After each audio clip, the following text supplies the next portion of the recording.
ശ്രുതീനാം സൂത്രാണാം സ്മൃതിനിഖിലവേദാനുവചസാം പരം ഹാർദം യുക്തം ഹ്യചിലചിദചിദ്ഭിന്നമപി ച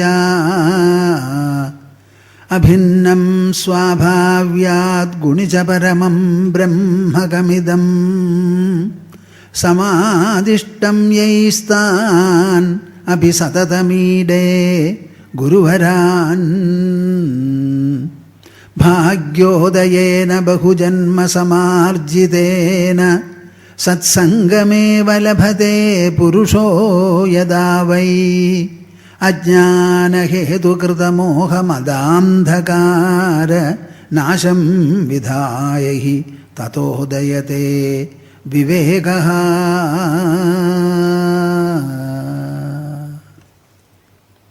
ഹരി ഓം ഹരി ഓം ഹരി. എന്താ എല്ലാവരും കൂടി ഓങ്കാരം ജപിക്കില്ലേ? എന്താ എല്ലാവരും പറയാത്തെ? ആ ഓ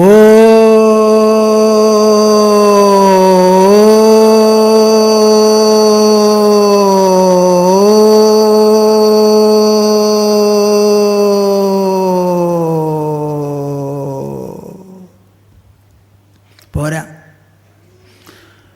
ഓ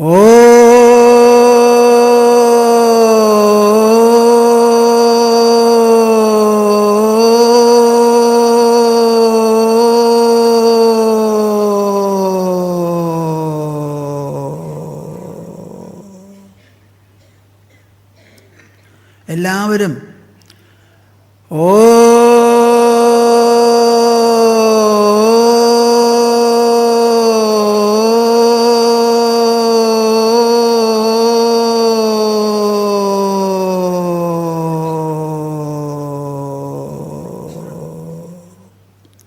ഹരി ഓം തത്സ. ജയഗുരു ജയഗുരു. ഭാരതം, ഭാരതീയ സംസ്കാരം, ഭാരതീയ ധർമ്മം, ഈ കാര്യങ്ങളെക്കുറിച്ച് ആലോചിക്കുമ്പോൾ ഞാൻ പലപ്പോഴും അത്ഭുത സ്തബ്ധനാകാറുണ്ട്.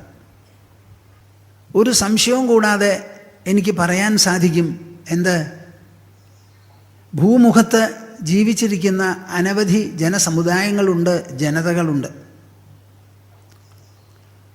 അതിലെല്ലാം വെച്ച് ഏറ്റവും പഴക്കം കൂടിയതാണ് ഭാരത ഭൂപ്രദേശത്തിലുള്ള ജനത. അതിലെല്ലാറ്റിലും വെച്ച് ഏറ്റവും പഴക്കം കൂടിയതാണ് ഭാരത ഭൂപ്രദേശത്തിലുള്ള ജനത. സ്വാമിജി എങ്ങനെയാ ഇങ്ങനെ തീർത്ത് പറയുന്നത് എന്ന് ചോദിച്ചാൽ പറയും. അതിനുള്ള കാരണവുമുണ്ട്. ആ കാരണമാണ് നമ്മുടെ അനാദിയായിരിക്കുന്ന ശാസ്ത്ര സാഹിത്യം. അനാദി എന്നുള്ള വാക്കിന് വലിയ അർത്ഥമാണ്. ആദി ആദി എന്ന് പറഞ്ഞാൽ തുടക്കം, അനാദി എന്ന് പറഞ്ഞാൽ തുടക്കം, ആരംഭം എന്നൊന്ന് പറയാൻ പറ്റാത്തത്. അപ്പം എന്ന് തുടങ്ങി എന്ന് പറയാൻ പറ്റാത്ത ഒരു നില, അങ്ങനെ ഒന്നുണ്ട് നമ്മുടെ സാഹിത്യത്തിന്. സാധാരണ ലോകത്തിലുള്ളതെല്ലാം തന്നെ എങ്ങനെയാണ് കുറിക്കുന്നത്, ഉണ്ട് ഇല്ല എന്നൊക്കെ ചരിത്രമാണ് നമുക്ക് പ്രമാണം. ചരിത്രം എന്ന് പറഞ്ഞാൽ നടന്നു കഴിഞ്ഞ സംഭവങ്ങളുടെ വിവരണങ്ങൾ അല്ലെങ്കിൽ വിവരം എഴുതി വച്ചിട്ടുള്ള ആ പട്ടിക, സംഭവ വിവര പട്ടിക എന്ന് പറയാം. അപ്പോൾ എന്തെല്ലാം സംഭവങ്ങൾ നടന്നിട്ടുണ്ടോ അത് മുഴുവനും രേഖപ്പെടുത്തി വച്ചാൽ അത് ചരിത്രമായി. അങ്ങനെ ലോകത്ത് നമുക്ക് ആധികാരികമായിട്ടുള്ള ചരിത്രം ഇതേവരെ ഉള്ളത് ഏതാണ്ട് 600 BC വരെയാണെന്നാണ് പറയുന്നത്. ബി സി എന്ന് പറഞ്ഞാൽ എന്താ? 2014 ഡിസംബറാണിപ്പോൾ. ഈ 2014 AD എന്ന് പറയും. അതിന് മുമ്പുള്ളത് പിന്നാക്കമാണ് കണക്കാക്കി പോവുക. 1 കൊല്ലം, 2 കൊല്ലം, 3 കൊല്ലം, 10 കൊല്ലം, അങ്ങനെ 600 കൊല്ലം മുൻപ് എന്ന് പറഞ്ഞാൽ 2014 ഒരു 600 കൂട്ടിയാൽ 2614 വർഷം പഴക്കമുള്ളതാണ് നമ്മുടെ ചരിത്രം. അതിന് മുൻപുള്ള കാര്യങ്ങളെക്കുറിച്ച് നമ്മുടെ ചരിത്രത്തിന് ഒന്നും പറയാനില്ല. ആരും രേഖപ്പെടുത്തി വെച്ച ആധികാരികമായി സമ്മതിക്കപ്പെട്ടിട്ടുള്ളതായ വിവരങ്ങളില്ല എന്നാണ് അർത്ഥം. അപ്പം ചരിത്രപൂർവം, പൂർവ്വ ചരിത്രത്തിന് മുൻപുള്ള കാലം എന്ന് പറഞ്ഞാലോ ആർക്കും ഒന്നും പറയാൻ പറ്റില്ല. അപ്പം എപ്പോൾ തുടങ്ങി എന്ന് പറയാൻ പറ്റാത്തതിൻ്റെ പേരിലാണ് അനാദി എന്ന് പറയുന്നത്. അനാദിയാണെങ്കിലും അന്ന് മുതൽക്ക് ഇന്നേ വരെ നമ്മുടെ കയ്യിൽ എന്തെല്ലാം സമ്പത്തുണ്ടോ അതേ മാതിരി നമ്മുടെ ഒരു സമ്പത്ത് എന്ന് പറയാൻ പറ്റിയതായ സാഹിത്യമാണ് നമുക്കുള്ളത്. സമ്പത്ത് സമ്പത്ത് എന്ന് പറയുമ്പോൾ നിങ്ങളെല്ലാവരും നല്ല പോലെ വിലയിരുത്തണം. എന്താണത്? സാധാരണ ഈ ലോകം മുഴുവനും നമ്മുടെ 5 ഇന്ദ്രിയങ്ങൾക്ക് കാണാനുള്ളതാണെന്ന് പറഞ്ഞാൽ നിങ്ങൾ സമ്മതിക്കുമോ? എന്താ മിണ്ടാത്തെ? ഇപ്പം ഈ ഭൂമി എന്ന് പറഞ്ഞു, നമ്മൾ ചവിട്ടി നിൽക്കുന്ന ഭൂമി. ചവിട്ടി നിൽക്കുക എന്ന് പറഞ്ഞാൽ കാലിൻ്റെ അടി കൊണ്ട് തൊട്ട് മനസ്സിലാക്കാവുന്നത് സ്പർശം കൊണ്ട്. പിന്നെ കണ്ണുകൊണ്ട് നോക്കിയാൽ വിസ്തൃതമായി സസ്യശ്യാമളമായി പല വൃക്ഷങ്ങളുമെല്ലാമായി നിൽക്കുന്ന ഒരു ഭൂതലം. അപ്പോൾ ഒരു ഭാഗം കണ്ണുകൊണ്ടും മറുഭാഗം കാലിൻ്റെ അടി കൊണ്ടും ഗ്രഹിക്കുന്നതാണ് നമ്മുടെ ഈ ഭൂതലം. അതുമാതിരി നമ്മുടെ ചെവി കൊണ്ട് ഗ്രഹിക്കാനുള്ളതുണ്ട്, നാവ് കൊണ്ടും മൂക്കുകൊണ്ടും ഒക്കെ ഗ്രഹിക്കാനുള്ള സാധനങ്ങൾ ഇവിടെയുണ്ട്. അപ്പോൾ ഈ സമ്പത്ത് എന്ന് പറഞ്ഞാൽ ഇന്ദ്രിയങ്ങൾക്ക് അനുഭവിക്കാനുള്ള തലം ഐന്ദ്രിയ തലം. ആ ഐന്ദ്രിയ തലത്തിൽ പെട്ടതാണ് പഞ്ചഭൂതങ്ങളടക്കം പാഞ്ചഭൗതികമായി എന്തെല്ലാം ഉണ്ടോ അത് മുഴുവനും. ഇപ്പോൾ ഒരു സ്മാരകം കെട്ടിയെന്ന് വയ്ക്കുക. എന്തുകൊണ്ടാണ് കെട്ടണത്? ഭൂമിയിലുള്ള വസ്തുക്കൾ കൊണ്ട് നിർമ്മിക്കുന്നതാണ് സ്മാരകം. ഇപ്പോൾ താജ്മഹൽ എന്ന് പറഞ്ഞു. എന്താ ഈ താജ്മഹൽ എന്ന് പറയുന്നത്? മാർബിൾ കൊണ്ട് കെട്ടിയുണ്ടാക്കിയിട്ടുള്ള ഒരു കെട്ടിടം. മാർബിൾ എന്ന് പറയുന്നത് എന്താ? ഭൂമി കുഴിച്ച് അതിൽ നിന്ന് എടുത്ത് അറുത്ത് പൊളിച്ച് മിനുസപ്പെടുത്തി ഉണ്ടാക്കിയിട്ടുള്ള കല്ലാണിത്. അപ്പം അതുകൊണ്ട് കെട്ടിയിട്ടുള്ളതാണ് ഈ താജ്മഹൽ എന്ന് പറയുന്ന സ്ഥലം. അതുമാതിരി നിങ്ങൾക്കിവിടെ എന്തെല്ലാം ഉണ്ടോ അത് മുഴുവനും ഭൗമമാണ്, ഭൗതികമാണ്, നമ്മുടെ ഇന്ദ്രിയങ്ങൾക്ക് അനുഭവിക്കാനുള്ള വസ്തുക്കളിൽ പെട്ടതാണ്. അപ്പം ഐന്ദ്രിയ തലത്തിൽപ്പെട്ടതാണ് നമ്മുടെ ദ്രവ്യസമ്പത്ത് മുഴുവനും. അങ്ങനെ ഒരു സമ്പത്താണോ ഈ സാഹിത്യം എന്ന് ചോദിച്ചാലല്ല. എന്താ കാരണം?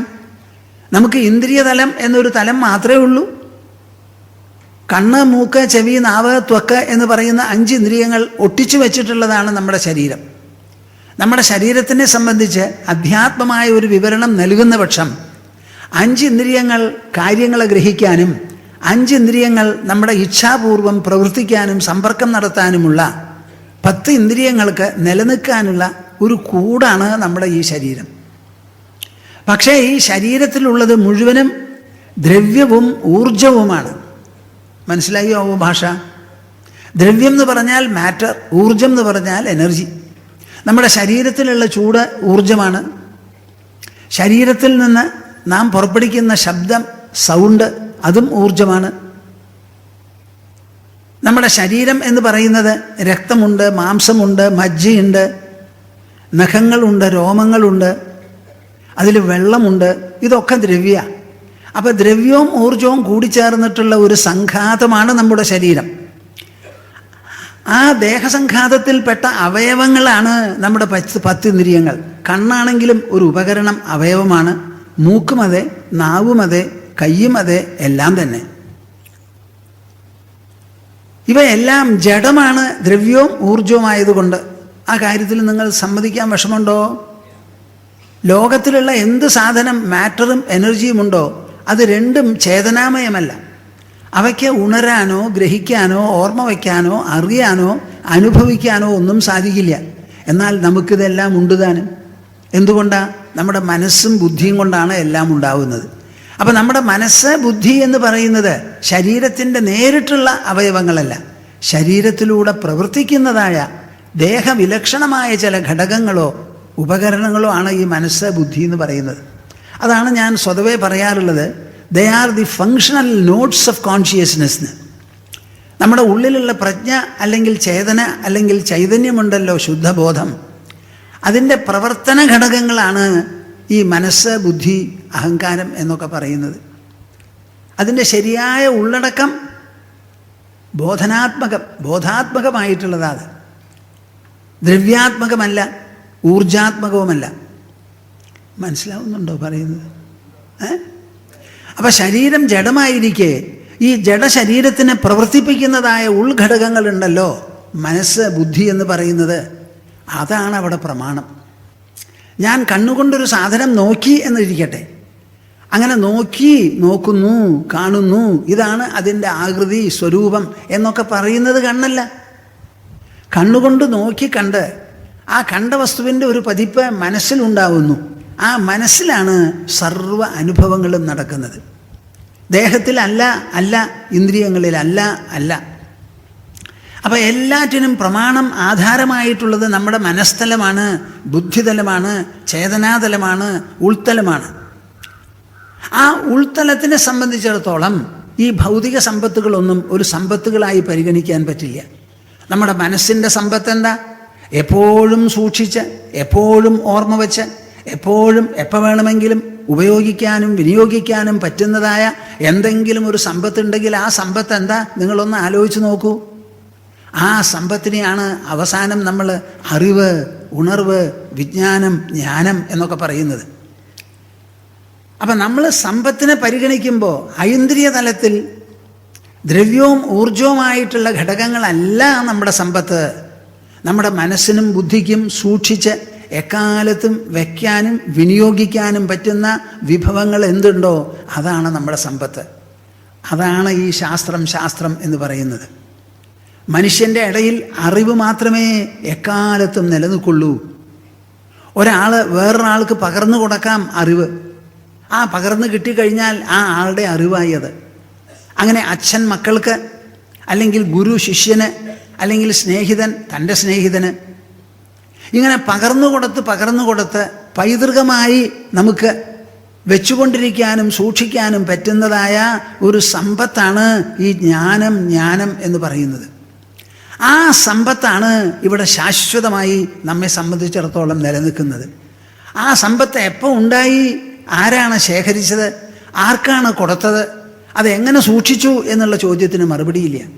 എത്രയോ തലമുറകളായി മുൻ തലമുറ പിൻതലമുറയ്ക്ക് പകർന്നു കൊടുത്ത് ആ പകർന്നു കിട്ടിയതിനെ ഭദ്രമായി സൂക്ഷിച്ചു, അതിനെ പിന്തുടർന്നു, അതിൻ്റെ പരമാവധി വരെ പിന്തുടർന്ന് അതിൽ നല്ല സ്വായത്തത, സ്വവശത്വം സമ്പാദിച്ചതിന് ശേഷം ബാക്കിയുള്ളവർക്കും പറഞ്ഞു കൊടുത്ത് അങ്ങനെ ധാരമുറിയാതെ നിലനിൽക്കുന്നതാണ് നമ്മുടെ ഈ ശാസ്ത്രസമ്പത്ത്. ആ സമ്പത്ത് ഇവിടെ അനാദിയായി ഈ കാലം വരെ ഉണ്ട് എന്നുള്ളതാണ് ഭാരതത്തിൻ്റെ വിശേഷത. ഇങ്ങനെ ഒരു സമ്പത്ത്, അറിവ്, ജ്ഞാനം വേദങ്ങളിൽ നിന്ന് തുടങ്ങി ഇതിഹാസങ്ങളിലൂടെ വളർന്ന് സൂത്രങ്ങളും സ്മൃതികളുമെല്ലാമായി ഇന്നേ വരെ നിലനിൽക്കുന്നതായ ഈ സമ്പത്ത് ഇതാണ് ഭാരതത്തെ മറ്റ് രാജ്യങ്ങളിൽ എല്ലാറ്റിൽ നിന്നും, ജനതകളെല്ലാവരിൽ നിന്നും വ്യത്യസ്തമായി, ശ്രേഷ്ഠമായി, ശ്ലാഘ്യമായി, ആരാധ്യമായി, ആസ്വാദ്യമായി നിലനിർത്തുന്നത് ഇന്നേ വരെ. ഈ ശാസ്ത്രസമ്പത്ത് നമുക്ക് ഉള്ളിടത്തോളം കാലം നമ്മുടെ ജീവിതത്തിൽ ഒരു പരാജയം നമുക്കില്ല.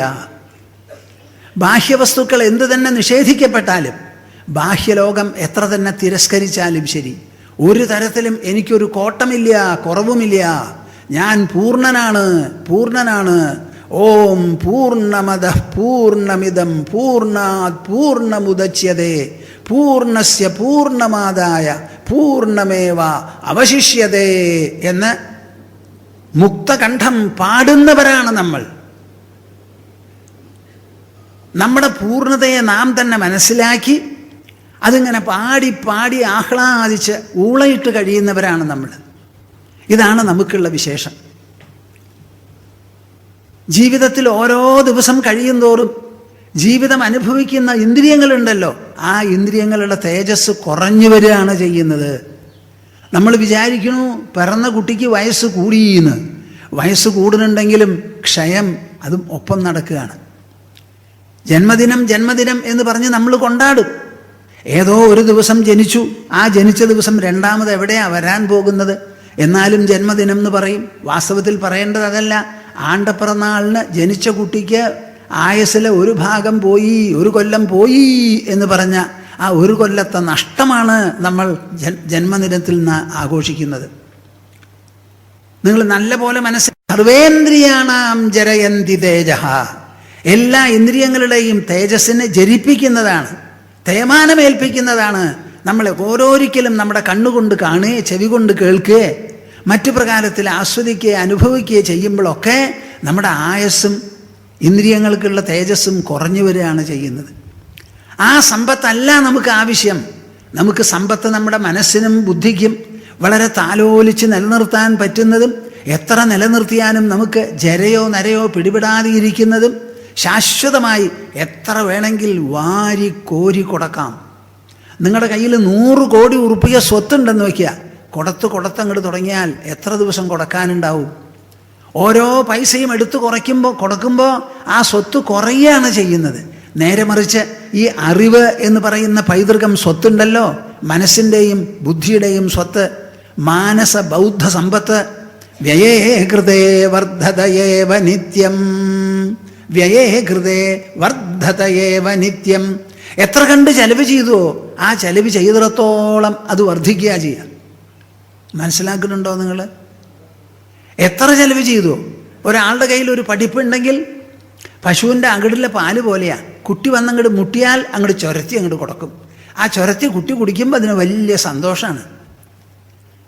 അതുപോലെ ഉള്ളിൽ ഈ അറിവ് എന്ന് പറയുന്നത് ബുദ്ധിയിലും മനസ്സിലും അങ്ങോട്ട് ചുരന്നു വന്നാൽ അത് ആരെങ്കിലും കറന്നു കൊടുക്കാൻ കൊണ്ടുപോകാൻ അങ്ങോട്ട് ചുരത്തി കൊടുക്കാൻ വേണം.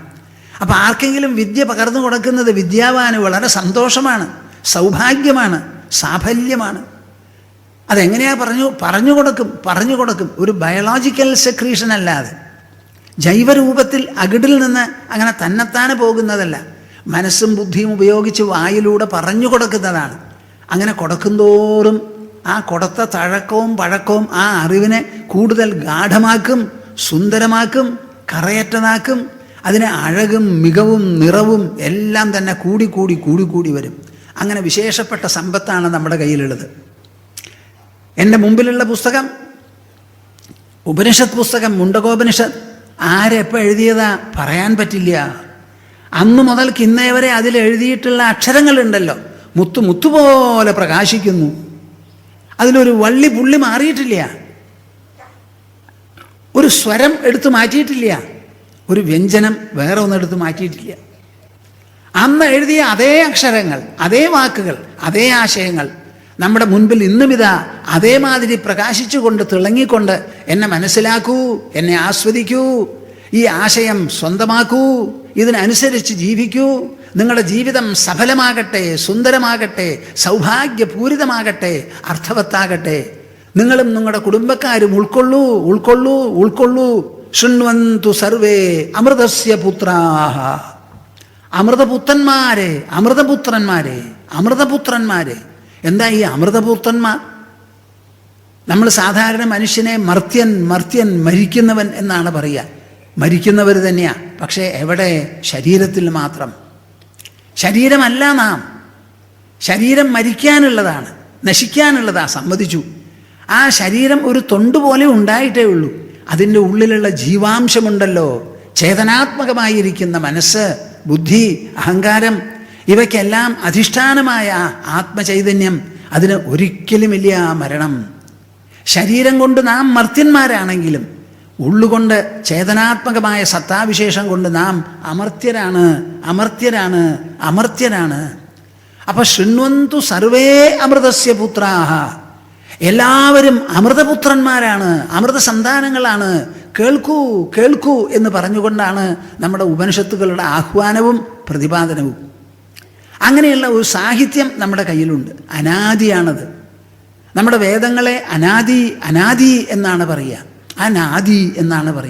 ആദിയില്ലാത്തത്. എല്ലാവരും അത് പഠിച്ചു, എല്ലാവരും അത് കേട്ടു, എല്ലാവരും അത് പിന്തുടർന്നു.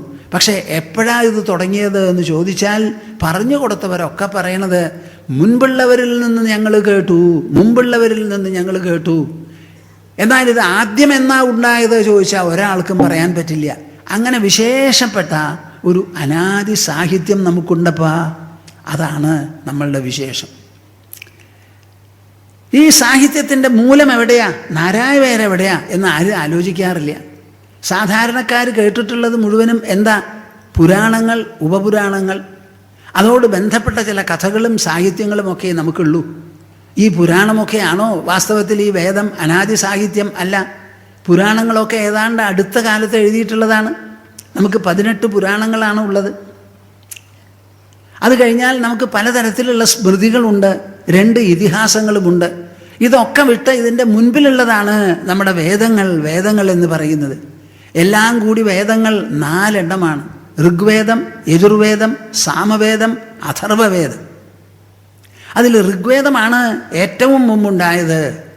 ആ ഋഗ്വേദത്തിൽ എന്താ പറയുന്നത്? നമ്മുടെ ഗായത്രി, വളരെ പ്രസിദ്ധമായിട്ടുള്ള ഗായത്രി ഋഗ്വേദത്തിലുള്ള സൂക്തമാണ്.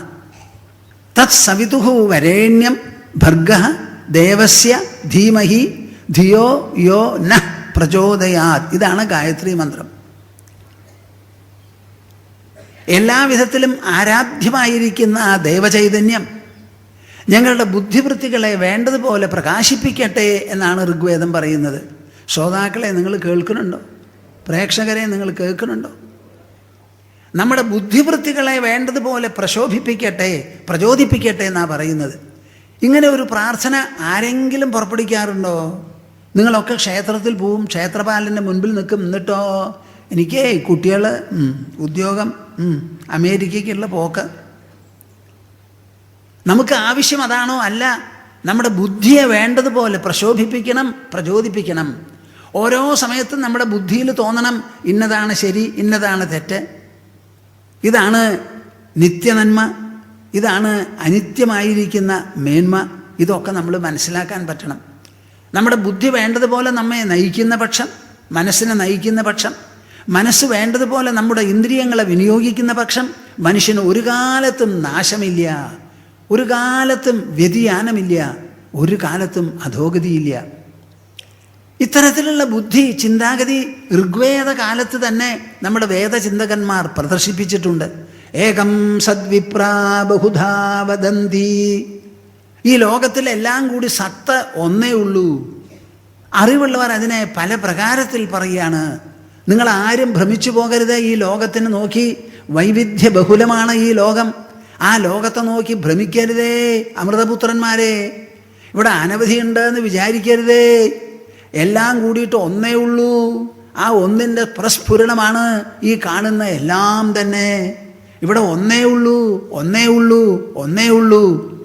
ആ ഒന്നിൻ്റെ ശബ്ദം, ആ ഒന്നെന്ന ആഹ്വാനം, ഒന്ന് എന്ന ആ പ്രഖ്യാപനം, ആ വിളംബരം ഋഗ്വേദ കാലത്ത് തന്നെ നമ്മുടെ വേദചിന്തകന്മാർ, ജ്ഞാന കുതുകികൾ, ജ്ഞാന ഗവേഷകന്മാർ സധീരം പ്രഖ്യാപിച്ചിട്ടുണ്ട്. അവിടുന്ന് തുടങ്ങിയ എല്ലാം തന്നെ അറിവിൻ്റെ പ്രകടനമാണ്, അഭിവ്യക്തിയാണ്. ഋഗ്വേദം എല്ലാം കൂടി നമ്മൾ പറയുകയാണെങ്കിൽ പ്രജ്ഞാനം ബ്രഹ്മ എന്ന് പറയുന്ന ഒരൊറ്റ മഹാവാക്യത്തിൽ ഒതുക്കാം. ബ്രഹ്മം എന്ന് പറഞ്ഞാൽ ബ്രഹ്മം, ബ്രഹ്മല്ല, ബ്രഹ്മ. ആ ബ്രഹ്മം എന്ന് പറഞ്ഞാൽ ഇത് സുപ്രീം, അന്തിമമായിരിക്കുന്ന സത്താവിശേഷം. ആ അന്തിമ സത്യം എന്താ എന്ന് ചോദിച്ചാൽ ഈ കാണുന്നതൊന്നുമല്ല. നമ്മൾ ഈ കാണുന്നത് മുഴുവൻ ഇന്ദ്രിയങ്ങൾക്ക് മുമ്പുള്ളതാണ്. ഇന്ദ്രിയങ്ങളാണ് ഈ വസ്തുക്കളെ മുഴുവൻ വെളിപ്പെടുത്തുന്നത്. അപ്പോൾ ആ വസ്തുക്കളുടെ പ്രകടനത്തിൽ നാം കാണുന്നത് നമ്മുടെ ഇന്ദ്രിയങ്ങളുടെ ഗോഷ്ഠിയോ പ്രവൃത്തികളോ ആണ്. മനസ്സിലാവുണ്ടോ? നിങ്ങളൊക്കെ ഇവിടെ ഇരിക്കുന്നുണ്ട്. നൈമിഷാരണ്യം സത്രശാലയിൽ. ഈ സത്രശാലയുടെ വർണ്ണശബളത്വം, ഇവിടെ വന്നിരിക്കുന്ന പ്രേക്ഷകന്മാരുടെ വൈവിധ്യം, അവരുടെ മുഖത്തിൽ തെളിയുന്ന എന്താ ആ ജ്ഞാനത്തിലുള്ള കൗതുകം, ഇതൊക്കെ കണ്ടു മനസ്സിലാക്കുന്നത് കണ്ണാണ്. ഞാനിവിടെ നോക്കി ബഹുശതം ജനങ്ങളുണ്ടെന്ന് പറഞ്ഞു. വേറെ എന്നെപ്പോലെയുള്ള ഒരാൾ വന്ന് നോക്കിയാലും അതേപോലെ പറയും. വെളുത്ത വസ്ത്രം ധരിച്ചവനെ വെളുത്ത വസ്ത്രം ധരിച്ചവൻ എന്ന് തന്നെയാണ് പറയുക. നമ്മുടെ കണ്ണൊട്ടാകെ മാറിയാലോ ഈ വെളുപ്പ് വേറെ ഒരു നിറമായി തീരാൻ വിരോധമില്ല. അപ്പം ഈ ലോകത്തിനെ കണ്ട് ലോകമുണ്ടെന്നും അത് ഇന്ന പ്രകാരത്തിലാണ് എന്നും നിശ്ചയിക്കുന്നത് നമ്മുടെ കണ്ണാണ്. കണ്ണ് നൽകിയ രൂപമേ ഈ ലോകത്തിനുള്ളൂ. കാത് നൽകിയ രൂപമേ ഈ ലോകത്തിൽ ശബ്ദമായിട്ടുള്ളൂ. നമ്മുടെ ഇന്ദ്രിയങ്ങളെ ആശ്രയിച്ചിരിക്കുന്നതാണ് ഈ ലോകം. അപ്പം ഈ ഇന്ദ്രിയങ്ങൾ ഒരു ഭാഗത്ത്, ലോകം മറുഭാഗത്ത്, ഇത് രണ്ടും കൂടി തട്ടിച്ചു നോക്കിയാൽ ലോകത്തിനല്ല പ്രാബല്യം. ലോകത്തിനെ കാണിച്ചു തരുന്ന കണ്ണുകൾക്കും ഇന്ദ്രിയങ്ങൾക്കുമാണ്. അപ്പം അന്തിമ സത്യം ഇവിടെ ലോകവസ്തുക്കളല്ല. ആ വസ്തുക്കൾ നമ്മുടെ ഇന്ദ്രിയങ്ങളെ ആശ്രയിച്ചിരിക്കുന്നതാണ്. കേൾക്കണല്ലോ? നമ്മുടെ ഇന്ദ്രിയങ്ങളോ സ്വതന്ത്രങ്ങളല്ല. നമ്മുടെ ഇന്ദ്രിയങ്ങളെ പ്രവർത്തിപ്പിക്കണം, വിനിയോഗിക്കണമെങ്കിൽ നമ്മുടെ മനസ്സ് വേണം. നമ്മുടെ മനസ്സിനെ വേണ്ടതുപോലെ നിർദ്ദേശിക്കണമെങ്കിൽ, നയിക്കണമെങ്കിൽ ബുദ്ധി വേണം. ആ ബുദ്ധിക്കും കൂടി നയനിർദ്ദേശം നൽകണമെങ്കിൽ ഉള്ളിൽ എൻ്റെ ബുദ്ധി, ഞാൻ എന്ന് പറയുന്ന ആ ഞാൻ, അസ്മിത, അസ്തിത്വം, സ്വത്വം വേണം. അപ്പം അന്തിമ സത്യം എന്ന് പറഞ്ഞാൽ ആരും പുറത്ത് അന്വേഷിക്കേണ്ട. പുറത്തുള്ളത് മുഴുവനും ഇന്ദ്രിയങ്ങളെ അപേക്ഷിച്ച് നിൽക്കുന്നതാണ്. ഇന്ദ്രിയങ്ങൾ മനസ്സ് ബുദ്ധിയെ, ബുദ്ധി അന്തരാത്മാവിനെ അപേക്ഷിച്ച് നിൽക്കുന്നതാണ്. അപ്പം അന്തിമ സത്യം എന്താ? ഈ കാണുന്ന പ്രപഞ്ച വസ്തുക്കളോ പഞ്ചഭൂതങ്ങളോ അല്ല, പ്രജ്ഞാനം ബ്രഹ്മ. എല്ലാം നമ്മളിൽ ഉണർത്തി അറിയിച്ച് അനുഭവിപ്പിച്ച് അനുഭവരൂപത്തിലും ജ്ഞാനരൂപത്തിലും സ്മരണരൂപത്തിലും നിലനിൽക്കുന്ന ആ ഉൾ അനുഭവമുണ്ടല്ലോ, അധിഷ്ഠാനമുണ്ടല്ലോ, അതാണ് വാസ്തവത്തിൽ ബ്രഹ്മം. പ്രജ്ഞാനം ബ്രഹ്മ.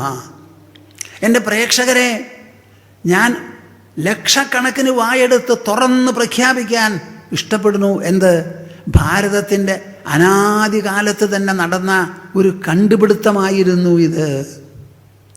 ഇന്നും ലോകത്തിലുള്ള ശാസ്ത്രജ്ഞന്മാർ അന്തിമ സത്യം എന്ത് എന്ന് പറഞ്ഞ് യൂറോപ്പിൽ അന്വേഷണം നടത്തുന്നത് എവിടെയാ? ഐന്ദ്രിയ തലത്തിൽ. അവരുടെ കണ്ണുകൊണ്ട് കാണാനുള്ള ഉപകരണങ്ങൾ, ടെലിസ്കോപ്പ്, മൈക്രോസ്കോപ്പ് മുതലായിട്ടുള്ള സാധനങ്ങൾ കൊണ്ട്. അവിടെയും കാണുന്നത് കണ്ണാണ്, കണ്ണിനെ കാണിക്കുന്നത് മനസ്സാണ്, മനസ്സിനെ കാണിച്ചു തരുന്നത് ബുദ്ധിയാണ്, ബുദ്ധിയെ ഉണ്ടെന്ന് പറയുന്നത് താൻ തന്നെയാണ്. അപ്പം പ്രജ്ഞാനം ബ്രഹ്മ. അന്തിമ സത്യത്തെ നിങ്ങൾ പുറത്തു തേടണ്ട, പുറം മുഴുവനും കാണിച്ചു തരുന്ന ഉള്ളിൽ തേടൂ. ആ ഉള്ളിൽ അറിവായി, അറിവിന് അധിഷ്ഠാനമായി, താൻ തന്നെയായി, ഞാൻ എന്ന വാക്കുകൊണ്ട് സൂചിപ്പിക്കുന്ന പരമ്പൊരുളുണ്ടല്ലോ, അതാണ് വാസ്തവത്തിൽ അന്തിമ സത്യം, പുറത്തല്ല. This is a very great discovery of India, which transpired in the prehistoric times, about which nobody can point his finger at all. It is such a great declaration, such a unique finding, such unparalleled assessment. ഇത്ര വിശേഷപ്പെട്ട ഒരു കണ്ടുപിടുത്തം ലോകത്തിൽ ഒരു സ്ഥലത്തും ഉണ്ടായിട്ടില്ല. മനുഷ്യന് പുതിയ ഒരു ഐഡന്റിറ്റി, ഒരു സ്വത്വം പ്രദാനം ചെയ്തിട്ടുണ്ട് നമ്മുടെ പൂർവികർ വേദങ്ങളിലൂടെ. എടോ മനുഷ്യ, താൻ ഇന്നതാണെന്ന് പറയുകയാണ് അവര്. എന്താ പറഞ്ഞത്? തത്വമസി. ഈ അന്തിമ തത്വമാണ് താൻ നശിക്കുന്ന ശരീരമല്ല, ഇന്ദ്രിയങ്ങൾ കൊണ്ട് കാണുന്ന ഈ ലോകമല്ല, ലോകവസ്തുക്കളല്ല, തൻ്റെ ശരീരമടക്കം കണ്ണിന് കാണാനുള്ളതാണ്. അങ്ങനെ ദൃശ്യവസ്തു ഒന്നുമല്ല എൻ്റെ പൊന്നു മനുഷ്യ. താൻ ഈ ദൃശ്യവസ്തുവിനെ മുഴുവനും കാണിച്ചു തരുന്ന ദൃഷ്ടമണ്ഡലത്തിലുള്ള വിശേഷപ്പെട്ട സാന്നിധ്യമാണ് താൻ. ഞാൻ ഈ പറയണതൊക്കെ നിങ്ങൾക്ക് ഇഷ്ടം തോന്നുന്നുണ്ടോ? വലിയ സൂക്ഷ്മ സത്യങ്ങളാണ് സ്വാമിജി പറയുന്നത്. സാധാരണ ഇത് ഞാനിങ്ങനെ പുറത്ത് വൈകുന്നേരം സംസാരിക്കാറില്ല, ഭഗവത്ഗീതയെ സംസാരിക്കാറുള്ളൂ. അപ്പം തത്വമസി എന്ന് പറയണു. ആദ്യം പറഞ്ഞു പ്രജ്ഞാനം ബ്രഹ്മാന്ന്, പിന്നെ പറയണു തത്വമസിന്ന്. യജുർവേദത്തിലുള്ള മഹാവാക്യം എന്താ? അഹം ബ്രഹ്മാസ്മി. ഈ ബ്രഹ്മം എന്ന് പറയുമ്പോൾ അന്തിമ സത്യം എന്ന് പറഞ്ഞ് എന്നെ കൊണ്ടാവില്ല, എനിക്ക് കിട്ടില്ല, എൻ്റെ പിടുത്തത്തിൽ നിൽക്കുന്നതല്ല എന്നൊന്നും വിചാരിച്ച് നിങ്ങൾ ഒഴിയരുത്. അഹം ബ്രഹ്മാസ്മി. എല്ലാവരും പറയുന്ന ഞാൻ എന്ന വാക്കുണ്ടല്ലോ, ആ വാക്കുകൊണ്ട് സൂചിപ്പിക്കുന്നതായ പൊരുൾ ശരീരത്തിൻ്റെ ഉള്ളിലാണെന്ന് എല്ലാവർക്കും അറിയാം, അത് പുറത്തല്ല. ഞാൻ എന്ന് പറഞ്ഞാൽ ഉള്ളിലുള്ളത്, നീ എന്ന് പറഞ്ഞാൽ ഞാൻ എന്നതിന് വിപരീതമായി എതിർഭാഗത്തുള്ളത്, അവൻ ഇവർ എന്ന് പറഞ്ഞാലോ ഇത് രണ്ടുമല്ലാത്തത്. അങ്ങനെ ഞാനുണ്ട്, നീയുണ്ട്, അവനുണ്ട്, ഇവനുണ്ട്, ഇവളുണ്ട്, അവളുണ്ട്, അവരുണ്ട്, ഇവരുണ്ട്. ഇങ്ങനെ മൂന്നെണ്ണം, the first person, the second person and the third person pronouns of these.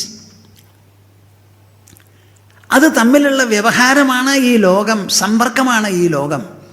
അതിൽ ആദ്യത്തെ ഘടകം ഞാനില്ലെങ്കിൽ നീയില്ല, ഞാനില്ലെങ്കിൽ അവനും ഇവളുമില്ല, ഞാനില്ലെങ്കിൽ ലോകമില്ല, ഞാനില്ലെങ്കിൽ എൻ്റെ സങ്കല്പത്തിൽപ്പെട്ട ഈശ്വരനുമില്ല.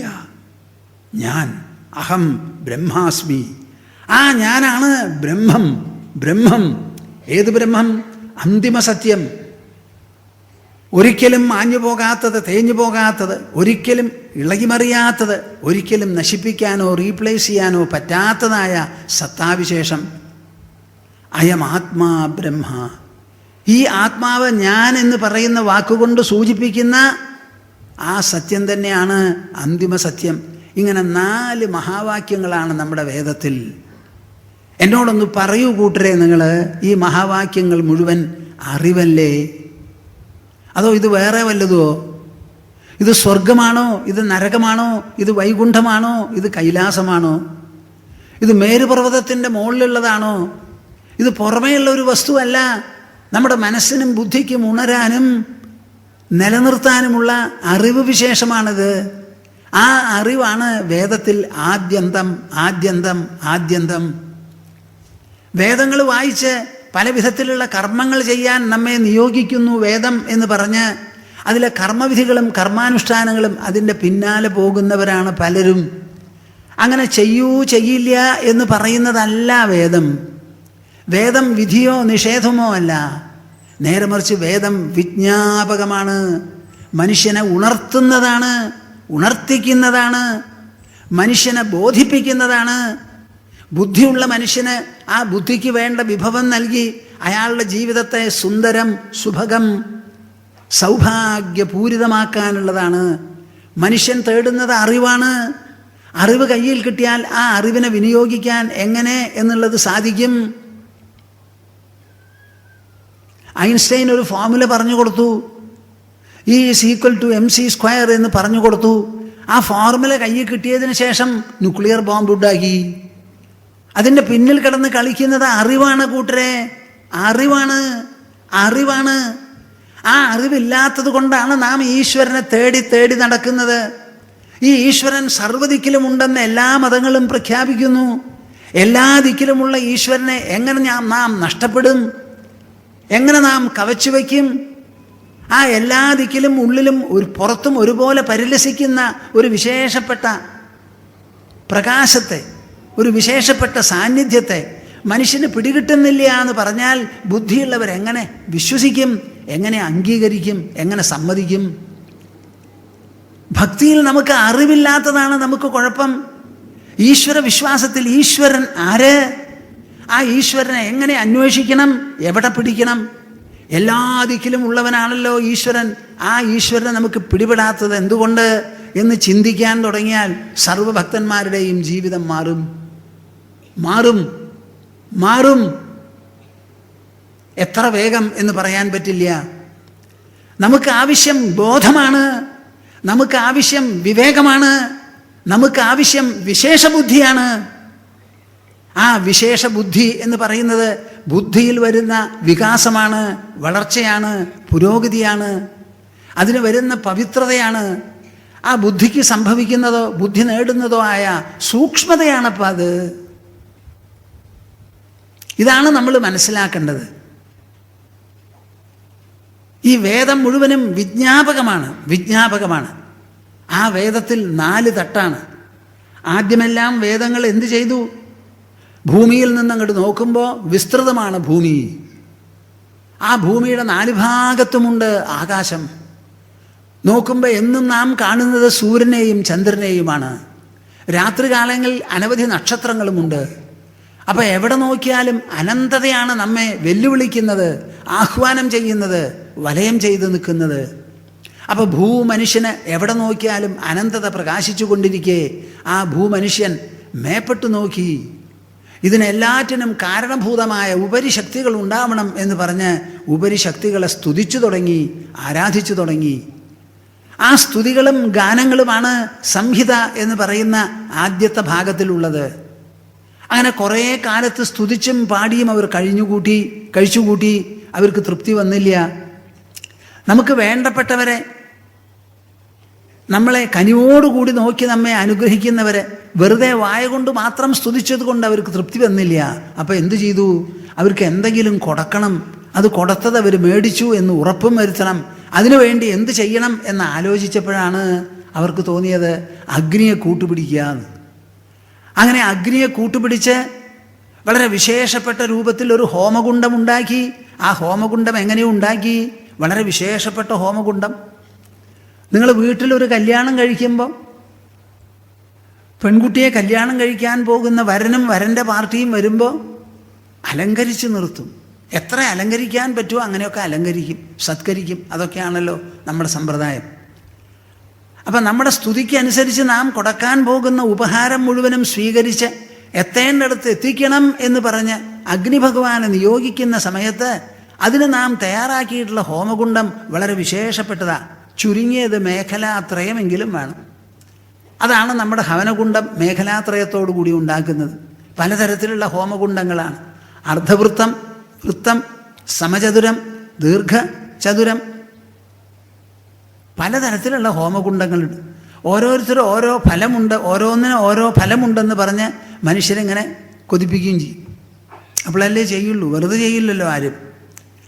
ആ ഹോമകുണ്ഡത്തിൽ അഗ്നിയെ നിക്ഷേപിച്ച് അതങ്ങനെ കത്തിജ്വലിച്ച് ഇങ്ങനെ വരുന്ന സമയത്ത് അതിലെ ആഹുതികൾ, പ്രത്യേകിച്ചും നെയ്യ് കിട്ടുമ്പോഴേക്കും അഗ്നി അങ്ങോട്ട് ജ്വലിക്കുകയായി ചിരിച്ച് അഹോ തന്നൂലോ.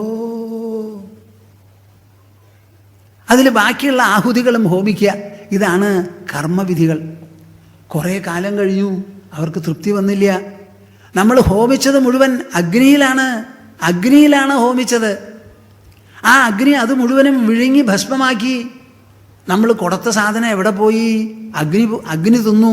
അങ്ങനെയെങ്കിലും ഒരു സമാധാനമുണ്ട്.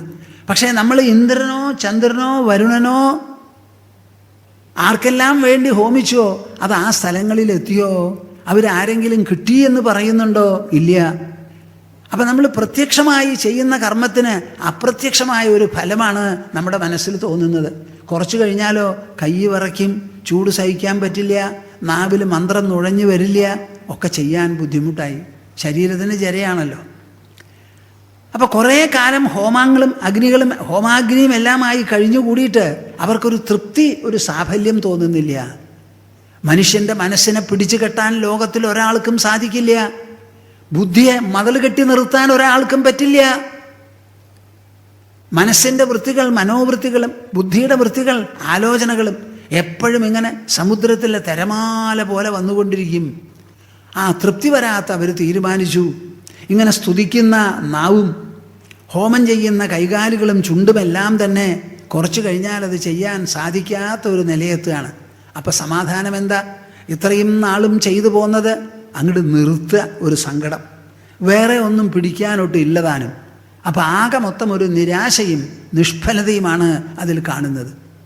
അവർക്ക് തൃപ്തി വന്നില്ല. നമ്മുടെ വേദചിന്തകന്മാർ അങ്ങേയറ്റം ആത്മാർത്ഥതയുള്ളവരായിരുന്നു. എന്താ പറഞ്ഞേ? ആത്മാർത്ഥത. നിങ്ങൾക്കുണ്ടോ അങ്ങനെയുള്ള ആത്മാർത്ഥത? എനിക്ക് സംശയമുണ്ട്. ഓരോ തവണയും ഓരോ വസ്തുത പുറത്തു വരുമ്പോൾ അതിനനുസരിച്ച് പ്രവർത്തിക്കാൻ നിങ്ങൾ സന്നദ്ധരാണോ എന്നുള്ളതിൽ സംശയമാണ്. പക്ഷേ വേദചിന്തകന്മാരിൽ ആ സംശയമില്ല. അവർ എന്ത് ചെയ്തു? എങ്ങനെ തുടങ്ങി വെച്ചോ അങ്ങനെ തന്നെ നിർത്തി. അതിൽ നിന്ന് വിരമിച്ചു. ചെയ്യുന്ന കർമ്മങ്ങളും പാടുന്ന പാട്ടുകളും മന്ത്രങ്ങളും സൂക്തങ്ങളുമെല്ലാം നിർത്തി അവർ അന്തർമുഖരായി. കേൾക്കുന്നുണ്ടോ പറയുന്നത്? എൻ്റെ കൂടെ ഉണ്ടോപ്പാ? അന്തർമുഖരായി. ഇത്ര നാളും നാം പാടി, വായ തുറന്ന് പാടി. ഇത്ര നാളും നാം കൈകാലുകൾ അനക്കി കർമ്മം ചെയ്തു, ചൂട് കൊണ്ടു ആ വെണ്ണീർ മുഴുവൻ വാരി തീർത്തു. എന്നിട്ട് എന്തുണ്ടായി? എനിക്ക് വയസ്സായി, ചെയ്യാൻ പറ്റാതെയായി. അല്ലാതെ ഒരു നേട്ടം എനിക്ക് ഉണ്ടായിട്ടില്ല. ഞാൻ ചെയ്തത് മുഴുവൻ എൻ്റെ പ്രവൃത്തികൾ എന്ന് അഭിമാനിക്കാം എന്നല്ലാതെ ഞാൻ കൊടുത്ത സാധനങ്ങൾ ആർക്ക് വേണ്ടി കൊടുത്തോ അവർക്ക് കിട്ടി എന്നുള്ളൊരു തോന്നൽ, ഒരു സാക്ഷാത്കാരം എനിക്കുണ്ടാവുന്നില്ല. അതുകൊണ്ട് ഞാൻ ഇതിനോട് വിട പറയണു എന്ന് പറഞ്ഞ് ബാഹ്യമണ്ഡലത്തിൽ നിന്ന് മുഴുവൻ പിന്തിരിഞ്ഞ് അന്തർമുഖരായി അന്തർമണ്ഡലത്തിൽ ആഞ്ഞു മുങ്ങാൻ തുടങ്ങി. ആ മുങ്ങാൻ തുടങ്ങിയപ്പോഴാണ്, മുങ്ങുമ്പോഴാണ് അവർക്ക് കിട്ടിയത് ഓരോരോ സത്യങ്ങളായി നിർഗളിച്ച് പുറത്തു വന്നു. എൻ്റെ പ്രേക്ഷകരെ നിങ്ങൾ മനസ്സിലാക്കണം, ലോകത്തിൽ എവിടെയെല്ലാം വളർച്ചയുണ്ടോ ആ വളർച്ച മുഴുവൻ ഉള്ളിൽ നിന്ന് പുറത്തേക്കാണ്. സമ്മതിക്കുന്നുണ്ടോ ഇല്ലയോ? ഉള്ളിൽ നിന്ന് പുറത്തേക്കല്ലാതെ ഒരൊറ്റ വളർച്ച പുറമെ നിന്ന് അകത്തേക്കില്ല. അവരുടെ മനസ്സ് വളർന്നു, അവരുടെ ബുദ്ധി വികസിച്ചു, അവരുടെ അഹങ്കാരം തേഞ്ഞു, അവരുടെ ഉള്ളിൽ ജ്ഞാനഭാസ്കരൻ ഉദിച്ചു. ആ ഉള്ളങ്ങട് തെളിഞ്ഞ് അവരുടെ മനസ്സിൽ വന്ന ആ വിചാരങ്ങളും തത്വഗതികളും എല്ലാം പ്രഖ്യാപിക്കുന്നതാണ് ഈ ഉപനിഷത്ത് എന്ന് പറയുന്നത്. വേദങ്ങളിൽ ആദ്യ ഭാഗം സംഹിത, രണ്ടാമത്തെ ഭാഗം ബ്രാഹ്മണം, മൂന്നാമത്തെ ഭാഗം ആരണ്യകം, നാലാമത്തത് ഉപനിഷത്ത്. വേദങ്ങൾ തന്നെ വിജ്ഞാപകമാണ്. ആ വിജ്ഞാപകമായ വേദം ഉപനിഷത്തിൽ എല്ലാ വിജ്ഞാനത്തിൻ്റെയും പരിസമാപ്തി കുറിക്കുന്നതായ തത്വവിചാരഗതികളും ഗവേഷണങ്ങളും അന്വേഷണങ്ങളും ചോദ്യങ്ങളും ഉത്തരവുമാണതിൽ. ഓരോ ചോദ്യം അതിനെ പിന്തുടർന്ന് ചെന്ന് അതിന് ഉത്തരം കിട്ടുന്നത് വരെ അവർ പ്രയാണം ചെയ്തു. ഇതായിരുന്നു അവർ ചെയ്തത്. ഉപനിഷത്ത് എന്ന വാക്കിന് എന്താ അർത്ഥം? ഉപ എന്ന് പറഞ്ഞാൽ സമീപേ, അടുത്തിരുന്ന്, അടുത്ത്. നിഷത് എന്ന് പറഞ്ഞാൽ ഇരിക്കുക. ഒരു സദ്ഗുരുവിൻ്റെ അടുത്ത് ചെന്ന് ഇരുന്ന് അദ്ദേഹം പറഞ്ഞു കേട്ടാൽ മാത്രം അർത്ഥമാകുന്നതും ആശയദീപ്തി ഉളവാക്കുന്നതുമാണ് ഉപനിഷത്ത്. ആ പുസ്തകം കയ്യിൽ കിട്ടി വായിച്ചു എന്ന് പറഞ്ഞതുകൊണ്ട് ഒരു പക്ഷേ അത് മനസ്സിലാവില്ല. ഒരു സദ്ഗുരുവിൻ്റെ അടുത്ത് അറിയണം എന്നുള്ള തീവ്രതയോടുകൂടി ചെന്നിട്ട് നമുക്ക് പറയാനുള്ളത് പറയുക, ചമ്രം പടിഞ്ഞ് അവിടെ ഇരിക്കുക. അതിനു മുമ്പ് നമസ്കരിക്കണമെങ്കിൽ നമസ്കരിക്കുക, എന്തെങ്കിലും ഉപഹാരം കൊടുക്കണമെങ്കിൽ കൊടുക്കുക. അതാണ് നമ്മുടെ ഇടയിൽ ഒരു സമ്പ്രദായമുണ്ട്. മഹാത്മാക്കളെ കാണാൻ പോകുമ്പോൾ, പ്രായാധിക്യമുള്ളവരെയും കാണാൻ പോകുമ്പോൾ നമ്മൾ പോകുന്നത് അനുഗ്രഹം മേടിക്കാനാണ്. അവർക്ക് തരാനുള്ളത് ഭൗതിക സ്വത്തല്ല, ദ്രവ്യസ്വത്തല്ല, അനുഗ്രഹമാണ്, ആശീർവാദമാണ്. അത് എന്തെങ്കിലും ഒന്ന് കയ്യിൽ കൊണ്ടുപോകണം. വെറും കൈയോടുകൂടി പോകരുത് എന്നൊരു പ്രമാണമുണ്ടപ്പാ. കേട്ടോളൂ. വെറും കൈയോടുകൂടി പോകരുത്. നമ്മുടെ ഭാരതത്തിൻ്റെ സംസ്കാരമാണിത്. ഒന്നുമില്ലാത്ത ആ പടുദരിദ്രൻ, പച്ചപ്പാവം, ആ കുചേലൻ കൊണ്ടുപോയതോ കല്ലും നെല്ലുമായിട്ടുള്ള അവിലിൻ്റെ 2 പിടിയാണ് കൊണ്ടുപോയത്. നാണായി അദ്ദേഹത്തിന്. പക്ഷേ ഭാര്യ കൊടുത്തയച്ചു. അവർക്കത് അറിയാമായിരുന്നു. അതും കൊണ്ടാണ് മഹാപ്രഭു ദ്വാരകാധിപനെ കാണാൻ പോയത്. കുചേലൻ എവിടെ കിടക്കണു, ദ്വാരകാപ്രഭു എവിടെ കിടക്കണു, അവിടെയുള്ള വിഭവങ്ങൾ എങ്ങനെ ഈ കൊണ്ടുപോയ അവിൽപ്പൊതിയോ? ഇതാണ് ഭാരത സംസ്കാരം, ഇതാണ് ഭാരതത്തിൻ്റെ മഹിമ. ഉള്ളവൻ ആനത്തല കൊണ്ടുപോകും സ്വർണം കൊണ്ട്, ഇല്ലാത്തവനോ ഒരു പിടി തുളസിയായിരിക്കും കൊണ്ടുപോവുക. ആ കൊണ്ടുപോകുന്ന മനസ്ഥിതിയാണ് അവിടെ പ്രമാണം, ഭാവമാണ് അവിടെ പ്രമാണം, ആ ഭാവശുദ്ധിയാണ് അവിടെ പ്രമാണം. എന്തു കൊണ്ടുപോയി എന്നുള്ളതല്ല. നമ്മുടെ എല്ലാ ക്ഷേത്രങ്ങളിലും ഒരു ഭണ്ഡാരമുണ്ട്. ആ ഭണ്ഡാരത്തിൽ നിങ്ങൾക്ക് 1 പൈസ ഇടണം, അല്ല 1,00,000 രൂപ വേണമെങ്കിൽ നിക്ഷേപിക്കാം. ആരെന്ത് തന്നാലും അത് സ്വീകരിക്കാനുള്ളതാണ് ഭണ്ഡാരം. അതിൽ കുറച്ച് തരുന്നതിന് നിങ്ങൾ നിരാകരിക്കരുത്, പുച്ഛിക്കരുത്, തരം താഴ്ത്തി കാട്ടരുത്. കൂടുതൽ തന്നാൽ അതിനെ ക്രമം വിട്ട് അഭിനന്ദിക്കാനും പോകരുത്.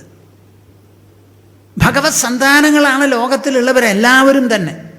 അവരുടെ കയ്യിലുള്ളത് അവർ തരും, അത് തരണം. അവിടെ വഞ്ചന പാടില്ല, അവിടെ ചതി പാടില്ല. നല്ല പോലെ മനസ്സിലാക്കൂ.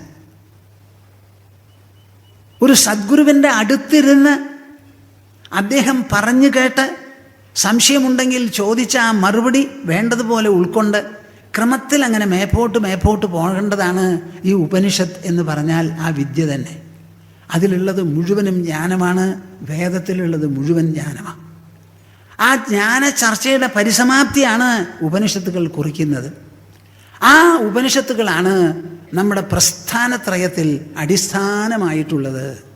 ഈ വാക്ക് പ്രേക്ഷകരെ നിങ്ങളെല്ലാവരും മനസ്സിലാക്കണം. പ്രസ്ഥാനത്രയം ഒന്ന് പറയൂ, എല്ലാവരും പറയൂ. അപ്പാ പോരാ,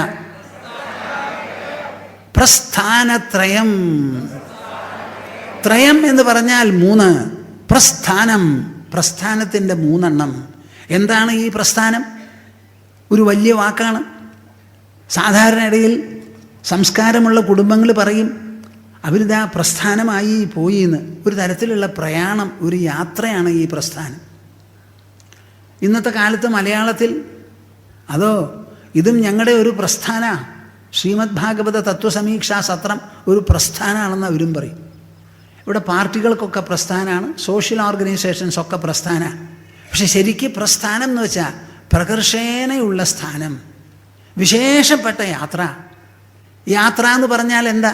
ഒരു സ്ഥലത്തിൽ നിന്ന് തുടങ്ങി ഒരു ഉദ്ദിഷ്ട സ്ഥലത്തിലേക്ക് നാം ചെയ്യുന്ന സഞ്ചാരമാണ് യാത്ര.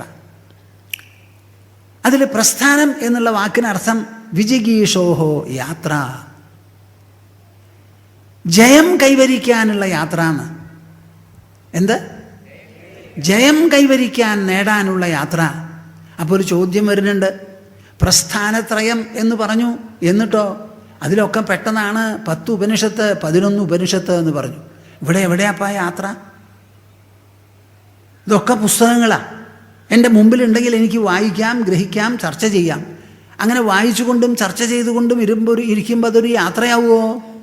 യാത്ര എന്ന് പറഞ്ഞാൽ കയ്യും കാലും അനക്കി നടന്ന് ഒരു സ്ഥലത്തിൽ നിന്ന് പുറപ്പെട്ട ഓരോ അടിയായി എടുത്തു വെച്ച് വാഹനത്തിലോ സ്വയം നമ്മുടെ തന്നെ ലെഗ് മോട്ടോർ സർവീസോ എങ്ങനെയാണെന്ന് വെച്ചാൽ അങ്ങനെ ഇങ്ങോട്ട് എത്തുന്നതല്ലേ എന്നാണ്. അതല്ല, ഈ യാത്രയൊന്ന് വേറെയാ. നിങ്ങൾ ആലോചിച്ച് നോക്കൂ, നമുക്ക് എവിടെയാണ് ജയം വേണ്ടതെന്ന്. നമ്മൾ ജയിക്കണം ജയിക്കണം എന്ന് പറഞ്ഞു, എവിടെ ജയിക്കണം? എവിടെയാണ് നമുക്ക് ജയം? പാറലിക്കാട്ടുള്ളവർ ജയിക്കണമെങ്കിൽ വടക്കാഞ്ചേരി വെട്ടിപ്പിടിക്കണം എന്നാണോ അതിനർത്ഥം? തൃശ്ശൂർ ജില്ലക്കാർ പാലക്കാട് ജില്ലയെയും എറണാകുളം ജില്ലയെയും തോൽപ്പിക്കണം, ഇതാണോ യാത്ര? അല്ല, ഇത് പുറത്തുള്ളതാണ്. പുറത്തുള്ള സാധനങ്ങളൊക്കെ അഴിവുള്ളതാ. അതിൽ നമുക്ക് ഒരു യാത്ര കൊണ്ടും ഒരു കാര്യവുമില്ല. ഓരോ അടി എടുത്തു വയ്ക്കുമ്പോഴും നിങ്ങൾക്ക് വയസ്സാവുകയാണ്, മരണത്തിനോട് അടുക്കുകയാണ് ചെയ്യുന്നത്. അതല്ല നമ്മുടെ യാത്ര. നമ്മുടെ യാത്ര എവിടെയാണെന്ന് നിങ്ങൾ കണ്ടുപിടിക്കൂ. ജയം ജയം എന്ന് പറയുന്നത് എവിടെയാ? 16 വയസ്സുള്ള ശ്രീരാമൻ പറയുകയാണ് ആരോട്? വസിഷ്ഠ മഹർഷിയോട്. രാമൻ ഒരു തീർത്ഥയാത്ര നടത്തി. എപ്പോൾ? അസ്ത്രശസ്ത്ര വിദ്യ അഭ്യാസമെല്ലാം കഴിഞ്ഞ് മുഴുവനാക്കിയപ്പോൾ ആ ദശരഥപുത്രൻ ദാശരഥി എന്താ പറഞ്ഞേ? അച്ഛാ, എനിക്കെൻ്റെ മനസ്സിൽ ഒരു അഭിലാഷമുണ്ട്. ഞാൻ അങ്ങയുടെ കീഴിൽ അങ്ങയുടെ അരുമപുത്രനായി ഇക്കണ്ട കാലം മുഴുവനും ജീവിച്ചു. എനിക്കിവിടെ പഞ്ഞം എന്നൊന്നും ഉണ്ടായിട്ടില്ല. സുഭിക്ഷമായിട്ടാണ് എന്നെ വളർത്തിക്കൊണ്ടുവന്നിരിക്കുന്നത്. ഒന്നിൻ്റെ കുറവും എനിക്കില്ല. ഭക്ഷണത്തിൻ്റെ കുറവില്ല, വസ്ത്രത്തിൻ്റെ കുറവില്ല, പാർപ്പിടത്തിൻ്റെ കുറവില്ല. എനിക്കിഷ്ടമുള്ള കുതിരയുടെ മുകളിൽ എത്ര വേണമെങ്കിൽ ഞാൻ സവാരി ചെയ്തിട്ടുണ്ട്. ഒരു കുഴപ്പവും എനിക്കില്ല. അസ്ത്രശസ്ത്ര വിദ്യ പഠിച്ചും കഴിഞ്ഞു. ഇനി എൻ്റെ മനസ്സിൽ തോന്നുന്നത് അയോധ്യയുടെ അതിർത്തികൾ വിട്ട് എന്നെ ഒന്ന് സഞ്ചരിക്കാൻ അനുവദിക്കണം. ഇത് അച്ഛൻ്റെ രാജ്യമാണ്. എവിടെ ഞാൻ പോയാലും രാമൻ ദശരഥപുത്രൻ എന്ന് പറഞ്ഞ് കണ്ണ് കടം മേടിച്ച് നോക്കാനും കൈ കടം മേടിച്ച് സത്കരിക്കാനും ആൾക്കാർ വരും. ഞാൻ അരുമയായിട്ടാണ് ഇവിടെ ജീവിക്കുന്നത്, അത് പോരാ. അയോധ്യ എന്ന് പറയുന്നത് ഭാരതം ഉപഭൂഖണ്ഡത്തിൽ ഒരു കൊച്ചു രാജ്യമാണ്. ആ രാജ്യത്തിൻ്റെ അതിർത്തി വിട്ട് വിശാലമായി ആഴിതട്ടി നിൽക്കുന്ന ഭൂപര്യന്തം ചെന്ന്, ഹിമാലയ പര്യന്തം ചെന്ന് എനിക്ക് എല്ലാ പ്രജകളെയും കണ്ണുകൊണ്ടെങ്കിലും ഒന്ന് കണ്ട് ആരെങ്കിലും ചിലരോട് സംസാരിച്ച് നമ്മുടെ ഭാരതത്തിലുള്ള സ്ഥിതിവിശേഷം എന്ത്, പ്രജകളുടെ ക്ഷേമം എന്ത്, അവരുടെ ചിന്താഗതി എന്ത്, അവരെ നയിക്കുന്നതായ ലക്ഷ്യങ്ങളോ മൂല്യങ്ങളോ മാർഗങ്ങളോ ഉണ്ടെങ്കിൽ അതെന്ത്, ഇതെല്ലാം മനസ്സിലാക്കി എൻ്റെ മനസ്സിനൊരു വികാസം വരാൻ, എൻ്റെ ബുദ്ധിക്ക് കൂടുതൽ വെളിച്ചം വരാൻ, ഞാൻ എങ്ങാനും സിംഹാസനത്തിൽ ഇരിക്കാൻ പോകുന്നുണ്ടെങ്കിൽ അറിവുള്ളവൻ, പരിചയമുള്ളവൻ, പരിശീലനമുള്ളവൻ അങ്ങനെ ഒരാളായിട്ട് ഇരിക്കത്തക്ക വിധത്തിൽ എനിക്കൊരു വിശാലത വരാൻ വേണ്ടി ഒരു യാത്രയ്ക്ക് അനുവദിക്കണം എന്ന് പറഞ്ഞു. അങ്ങനെയാണ് ഭാരതം മുഴുവനും സഞ്ചരിച്ച് ഒരു തീർത്ഥയാത്ര നടത്തിയത്. അനുയായികളെയും കൂട്ടി അങ്ങേയറ്റത്തെ ഉത്സാഹം ഉണർവോടുകൂടി പുറപ്പെട്ട രാമൻ തീർത്ഥയാത്രയൊക്കെ കഴിഞ്ഞ് മടങ്ങി വന്നതോ വിഷണ്ണനായിട്ടാ. വിഷണ്ണൻ. കേൾക്കുന്നുണ്ടോ നിങ്ങൾ? നിങ്ങളുടെ വീട്ടിലിരിക്കുന്നിടത്തോളം കാലം നിങ്ങൾക്ക് ലോകജ്ഞാനം ഉണ്ടാവില്ല. ഞാനും എൻ്റെ കുട്ടികളും ഞാൻ കാണുന്ന 4 ചുമരുകളും. അയൽവക്കത്തുമുണ്ട് ഇതുപോലെ ഒരു കുടുംബം. ലോകം മുഴുവനുമുണ്ട് ഇങ്ങനെ ഒരു കുടുംബം. എൻ്റെ കുടുംബാംഗങ്ങളെപ്പോലെ ബാക്കിയുള്ളവരും എന്നൊരു തോന്നൽ നിങ്ങളുടെ മനസ്സിൽ വരില്ല. നമുക്കുള്ളതൊക്കെ മുഴുവൻ അപ്പടിയോടെ കഴിക്കണം. ഉള്ളത് മുഴുവൻ ഒറ്റ കുട്ടിക്ക് എഴുതി വയ്ക്കണം. സഹോദരൻ്റെ ഒരു കുട്ടിക്ക് കാശ് പോലും കൊടുക്കരുത്. ഇതാണല്ലോ ഈ ഗൃഹസ്ഥ മനസ്സ്. പലപ്പോഴും ഞാൻ വിചാരിക്കുക, അറുതല പിശുക്കന്മാർ. സഹോദരന്മാരെ പറ്റി ഒരു ചിന്തയില്ല, അയൽവക്കക്കാരെ പറ്റി ഒരു ചിന്തയില്ല. തങ്ങളും പെങ്ങളും സഹസ്രഭോജനം, തങ്ങളും പെങ്ങളും സഹസ്രഭോജനം. ഇതാണ് നമ്മുടെ അഭിപ്രായം. പുറത്തങ്ങോട്ട് കിടക്കൂ, പുറത്തങ്ങോട്ട് കിടക്കൂ. നിങ്ങളുടെ സ്ഥാനവും മാനവും പേരും പ്രതാപവും എല്ലാം പോയി പുറത്തങ്ങോട്ട് കിടന്നാൽ വയറ് വിശക്കുമ്പോൾ വല്ലയിടത്തും ചെന്ന് ഇരക്കേണ്ടി വരും നിങ്ങൾക്ക് ഊണ് കഴിക്കാൻ, രാജാവടക്കം. തീർത്ഥയാത്രയ്ക്ക് വലിയ അർത്ഥമാണ്, ദേശസഞ്ചാരത്തിന് വലിയ അർത്ഥമാണ്. ദേശസഞ്ചാരം കൊണ്ടും തീർത്ഥയാത്ര കൊണ്ടും മാത്രമേ നിങ്ങൾക്ക് എന്തെങ്കിലും മെച്ചം വരാൻ പോണില്ലെങ്കിൽ വരുള്ളൂ. 16 വയസ്സായ ശ്രീരാമൻ പുറപ്പെട്ടു. നമ്മളോ 61 രണ്ടാമത് ഉദ്യോഗം നോക്കും, തീർത്ഥയാത്രയ്ക്ക് പോവില്ല. റിട്ടയർ ചെയ്തു, ഞാൻ രണ്ടാമതൊരു ഉദ്യോഗം നോക്കുക, പകുതി ശമ്പളമായാലും കൊള്ളാം. തീർത്ഥയാത്രയ്ക്ക് പോകേണ്ടത് ചെറുപ്പത്തിലാണ്, വയസ്സായിട്ടല്ല. കുടുംബക്കാർക്കും വേണ്ട, അയൽവക്കക്കാർക്കും വേണ്ട. ഞാൻ കാശിക്ക് പോയി. എന്താ കാര്യം? നടക്കാനും പറ്റില്ല, ഇരിക്കാനും പറ്റില്ല. കാശിയിലൊക്കെ പോയി വന്നിട്ട് നിങ്ങൾ എന്താ പറയുക? ഒന്നും പറയില്ല. ആ തീർത്ഥയാത്ര കഴിച്ച് കിട്ടുന്ന ആ ധന്യത നമ്മുടെ ജീവിതത്തിൽ ഒരു മുതൽക്കൂട്ടായി തീർന്ന് നമ്മുടെ ജീവിതവും വ്യവഹാരവും കൂടുതൽ സുഖമാകാൻ പറ്റിയ തരത്തിൽ ഉപയോഗപ്പെടണമെങ്കിൽ തീർത്ഥയാത്ര ചെറുപ്പത്തിൽ നടത്തണം കൂട്ടരേ. എന്താ ഭൂമാനന്ദ സ്വാമി പറയണത് പറ്റുന്നുണ്ടോ? ഉവ്വോ. ചെറുപ്പത്തിൽ ആരാ പുറപ്പെട്ടിരിക്കണേ? അയ്യോ ഞങ്ങളൊക്കെ കുടുംബം പ്രാരബ്ധല്ലേ സ്വാമിജി. പ്രാരബ്ധത്തിൽ തന്നെ ഇരുന്നുള്ളൂ. ശ്രീരാമൻ പുറത്ത് കിടക്കണം എന്ന് പറഞ്ഞു, കടന്നു. എല്ലാം കണ്ടതിന് ശേഷം വന്ന് വിഷണ്ണനായി. അദ്ദേഹം വിചാരിച്ചതല്ല ലോകം, അദ്ദേഹം കണ്ടതും കേട്ടതും അനുഭവിച്ചതുമല്ല മനുഷ്യ സമാജം. മനുഷ്യ സമാജം എന്ന് പറയുന്നത് വളരെ വിപുലമാണ്, സങ്കീർണമാണ്. പലതരത്തിലുള്ള തലയിലെഴുത്തുകളാണ് ഓരോരുത്തർക്ക്. പുറത്തും പ്രകൃതിയുടെ സ്ഥിതിവിശേഷങ്ങൾക്ക് മാറ്റമുണ്ട്. ഭാരതം എങ്ങനെയാ? ലോകത്തിലുള്ള 10 രാജ്യങ്ങളിൽ ഏറ്റവും പ്രമുഖമായ ഒരു രാജ്യമാണ് ഭാരതം. എന്തിന് പ്രമുഖം? പ്രകൃതി വിപത്തുകൾക്ക് വിധേയമായിട്ടുള്ള ഒരു രാജ്യമാണ്. ഇവിടെ കൊടുങ്കാറ്റുണ്ട്, ഇവിടെ വെള്ളപ്പൊക്കമുണ്ട്, ഇവിടെ ഭൂമി കുലുക്കമുണ്ട്, പലതരത്തിലുള്ള വിഷമങ്ങളാണ്. അന്നൊക്കെ പകർച്ചവ്യാധി 100 കണക്കിന് 1000 ജനങ്ങൾ ഇവിടെ മരിച്ചുകൊണ്ടിരുന്നു. അങ്ങനെയുള്ള ഒരു രാജ്യമാണ് ഭാരതം അന്നും ഇന്നും. ഇത് നേരിട്ട് ഇത് സഹിച്ചുകൊണ്ട് ജീവിക്കാൻ സാധിക്കുന്നവർ മാത്രം ഇവിടെ ഇരുന്നാൽ മതി, അല്ലെങ്കിൽ വല്ല ചൊവ്വയ്ക്കോ ചന്ദ്രനിലേക്കോ പോയിക്കോളൂ. നമ്മുടെ ഭാരതം എന്ന് പറഞ്ഞാൽ it has to constantly face natural calamities. Never say too much. പറയരുത്. അതിനെ നേരിടാനുള്ള എന്തെല്ലാം ആധുനിക സജ്ജീകരണങ്ങളുണ്ടോ അത് മുഴുവനും തയ്യാറാക്കി അത് നേരിടാൻ നോക്കുക. ആപത്തുകളെ മുൻകൂട്ടി മനസ്സിലാക്കി ജനങ്ങളെ ഒഴിവാക്കണം, മാറ്റിപ്പാർപ്പിക്കണം എന്നുണ്ടെങ്കിൽ മാറ്റിപ്പാർപ്പിച്ച് എവിടെയെല്ലാം എന്തെല്ലാം കൊണ്ടെത്തണമോ അതിനാണ് നമ്മുടെ ദേശീയ സർക്കാർ. കേരളത്തിൻ്റെ പ്രശ്നം കേരളക്കാർക്ക് തീർക്കാൻ പറ്റില്ല, അതിന് കേന്ദ്രീയമായ ഒരു ഇടപെടൽ വേണ്ടി വരും. ജാർഖണ്ഡിൽ വളരെയധികം ജനങ്ങൾ മരിച്ചുപോയി. ആ ജാർഖണ്ഡിനെ കൊണ്ട് മാത്രം അത് നേരിടാൻ പറ്റുമോ? പറ്റില്ല. അതിനുള്ള ഉപകരണങ്ങൾ അവരുടെ കയ്യിലുണ്ടോ? ഇല്ല. അപ്പോൾ ഇവിടെ ഒരു ദേശീയ സർക്കാർ, ദേശീയ നാച്ചുറൽ കലാമിറ്റിക്കുള്ള ഒരു കൗൺസിലൊക്കെ ഉണ്ട്, ഒരു കമ്മിറ്റിയൊക്കെ ഉണ്ട്. അതിൻ്റെ കീഴിൽ വേണ്ടതുപോലെ കണ്ണിൽ എണ്ണ ഒഴിച്ചിരുന്നതിന് ശേഷമേ നമുക്കിവിടെ എന്തും ചെയ്യാൻ പറ്റുള്ളൂ. അപ്പോൾ ഭാരതം എന്നും എന്നും പ്രകൃതി വിപത്തുകൾക്ക് വിധേയമായിരുന്നു. അതൊക്കെ ശ്രീരാമൻ കണ്ടു മനസ്സിലാക്കി മനുഷ്യരുടെ സ്വഭാവം, അവരുടെ പെരുമാറ്റം, അവരുടെ മത്സരബുദ്ധി, അവരുടെ തെറ്റിദ്ധാരണ, ഇതെല്ലാം കഴിഞ്ഞ് ശ്രീരാമൻ വന്ന് പറഞ്ഞതാണ് ജനഃ കാമാസക്തോ വിവിധ കുകല ചേഷ്ടനപരഃ സദുസ്വപ്നേപ്യസ്മി ജഗതി സുജനോ നാദ്യ സുലഭഃ ക്രിയാ ദുഃഖാ സംഗാ വിദുര വിധുര നൂനമഖില ന ജാനേനേതവ്യ കഥമിഹ ദശ ജീവിതമയീ. ഞാൻ ഈ ശ്ലോകം ആദ്യമായി വായിച്ചപ്പോണ്ടല്ലോ, എന്താ ഞാൻ നിങ്ങളോട് പറയുക? എൻ്റെ ആ മനസ്സിൻ്റെ ഭാവനകളെപ്പറ്റി ഞാൻ എങ്ങനെ വർണ്ണിക്കും? 16 വയസ്സുള്ള ഒരു ശ്രീരാമൻ, ത്രേതായുഗത്തിൽ ജീവിച്ചിരുന്ന ദശരഥപുത്രൻ, അച്ഛൻ്റെ സമ്മതത്തോടു കൂടി ഭാരതം മുഴുവനും തീർത്ഥാടനം നടത്തി വന്നതിന് ശേഷം ഉള്ളിലുള്ള ദുഃഖങ്ങളും വിഷമങ്ങളും സംശയങ്ങളും നൂലാമാലുകളും വസിഷ്ഠനെ പറഞ്ഞ് ധരിപ്പിക്കുകയാണ്. ആ സമയത്ത് പറയുകയാണ്, സർവ്വദിക്കിലും ജനങ്ങൾ കാമാസക്തന്മാരാണ്. ആഗ്രഹം ഇങ്ങനെ ഉണ്ട്രക്കരി പോലെയാണ് മനുഷ്യൻ്റെ മനസ്സ്. വിവിധ കുകലാചേഷ്ടനപര, എന്ത് ദുഷ്പ്രവൃത്തിയും ചെയ്യാൻ അവർക്കൊരു മടിയുമില്ല. സദുസ്വപ്നേപ്യസ്മി ജഗതി സുജനോ നാദ്യ സുലഭ, സ്വപ്നത്തിൽ പോലും ഞാനൊരു നല്ല ആളെ ഇവിടെ കാണുന്നില്ല. ശ്രീരാമൻ ചിത്രീകരിച്ചിരിക്കുക. നിങ്ങൾ തന്നെ പറയും, ഇപ്പം നിങ്ങളൊക്കെ ഇത്തിരി ഭേദമല്ലേ? എന്താ മിണ്ടാത്ത? ഇനി വല്ലവരോടും ചോദിക്കണോ? ഈ രാമൻ പറഞ്ഞ വകുപ്പിൽ പെട്ടവരാണോ നിങ്ങൾ, അതോ അല്ലാത്തവരോ എന്നാ ചോദിക്കണേ? മിണ്ടില്ല.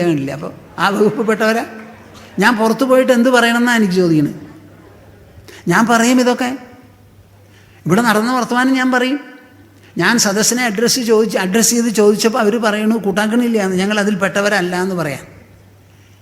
എന്ത് തെറ്റ് വേണമെങ്കിലും എന്ത് അക്രമം വേണമെങ്കിലും നമുക്ക് ചെയ്യാം, അങ്ങനെയുള്ള ആൾക്കാരാണ് ജനങ്ങളിൽ എന്നാണ് പറയണേ. സ്വപ്നത്തിൽ പോലും ഒരു നല്ല ആളെ കാണാനില്ല എന്ന്. അതുകൊണ്ട് ന ജാനേനേതവ്യ കഥമിക ദശ ജീവിതമയി, ഈ ജീവിതം എന്ന് പറയുന്ന ദശയുണ്ടല്ലോ, അത് എങ്ങനെയാണ് ഞാൻ നയിക്കേണ്ടത്, എവിടേക്കാണ് നയിക്കുന്നത് എന്നെനിക്ക് പറയാൻ അറിയുന്നില്ല. അതെനിക്ക് പറഞ്ഞു തരുമോ എന്നാണ് ചോദിച്ചത്.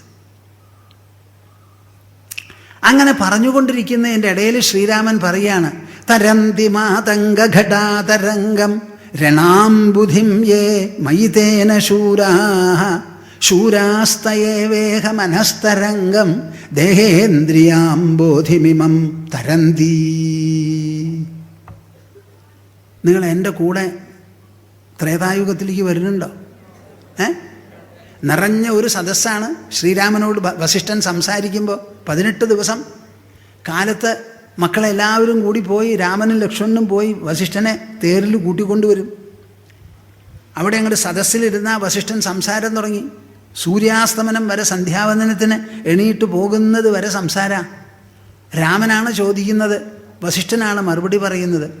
അവിടെ അച്ഛനുണ്ട്, അമ്മമാരുണ്ട്, മന്ത്രിമാരുണ്ട്, നഗരപ്രമുഖന്മാർ, നാഗരികന്മാരുണ്ട്, എല്ലാ തരത്തിലുള്ളവരും ഉണ്ട്. രാമൻ മാത്രമല്ല. അങ്ങനെ ചോദ്യോത്തരം 18 ദിവസം നടന്നു. അതിൽ ആദ്യത്തെ ഭാഗം, എന്താ രാമ നിൻ്റെ മനസ്സിനുള്ള വിഷമം, എന്തുകൊണ്ടാണ് വിഷമിക്കണേ ഒന്ന് പറയൂ എന്ന് പറഞ്ഞപ്പോഴാണ് ജഗദ്ദോഷപ്രകാശം എന്നുള്ള പേരിൽ ആ ദോഷം അറിയിപ്പിക്കുന്നത്. തരന്തി മാതംഗഘടാതരംഗം രണാംബുധിം യേ മയിതേന ശൂരാഃ. അച്ഛൻ ഏർപ്പാട് ചെയ്തു, എനിക്ക് അസ്ത്രശസ്ത്ര വിദ്യയൊക്കെ പഠിക്കാൻ. ഞാൻ പഠിച്ചു കഴിഞ്ഞു.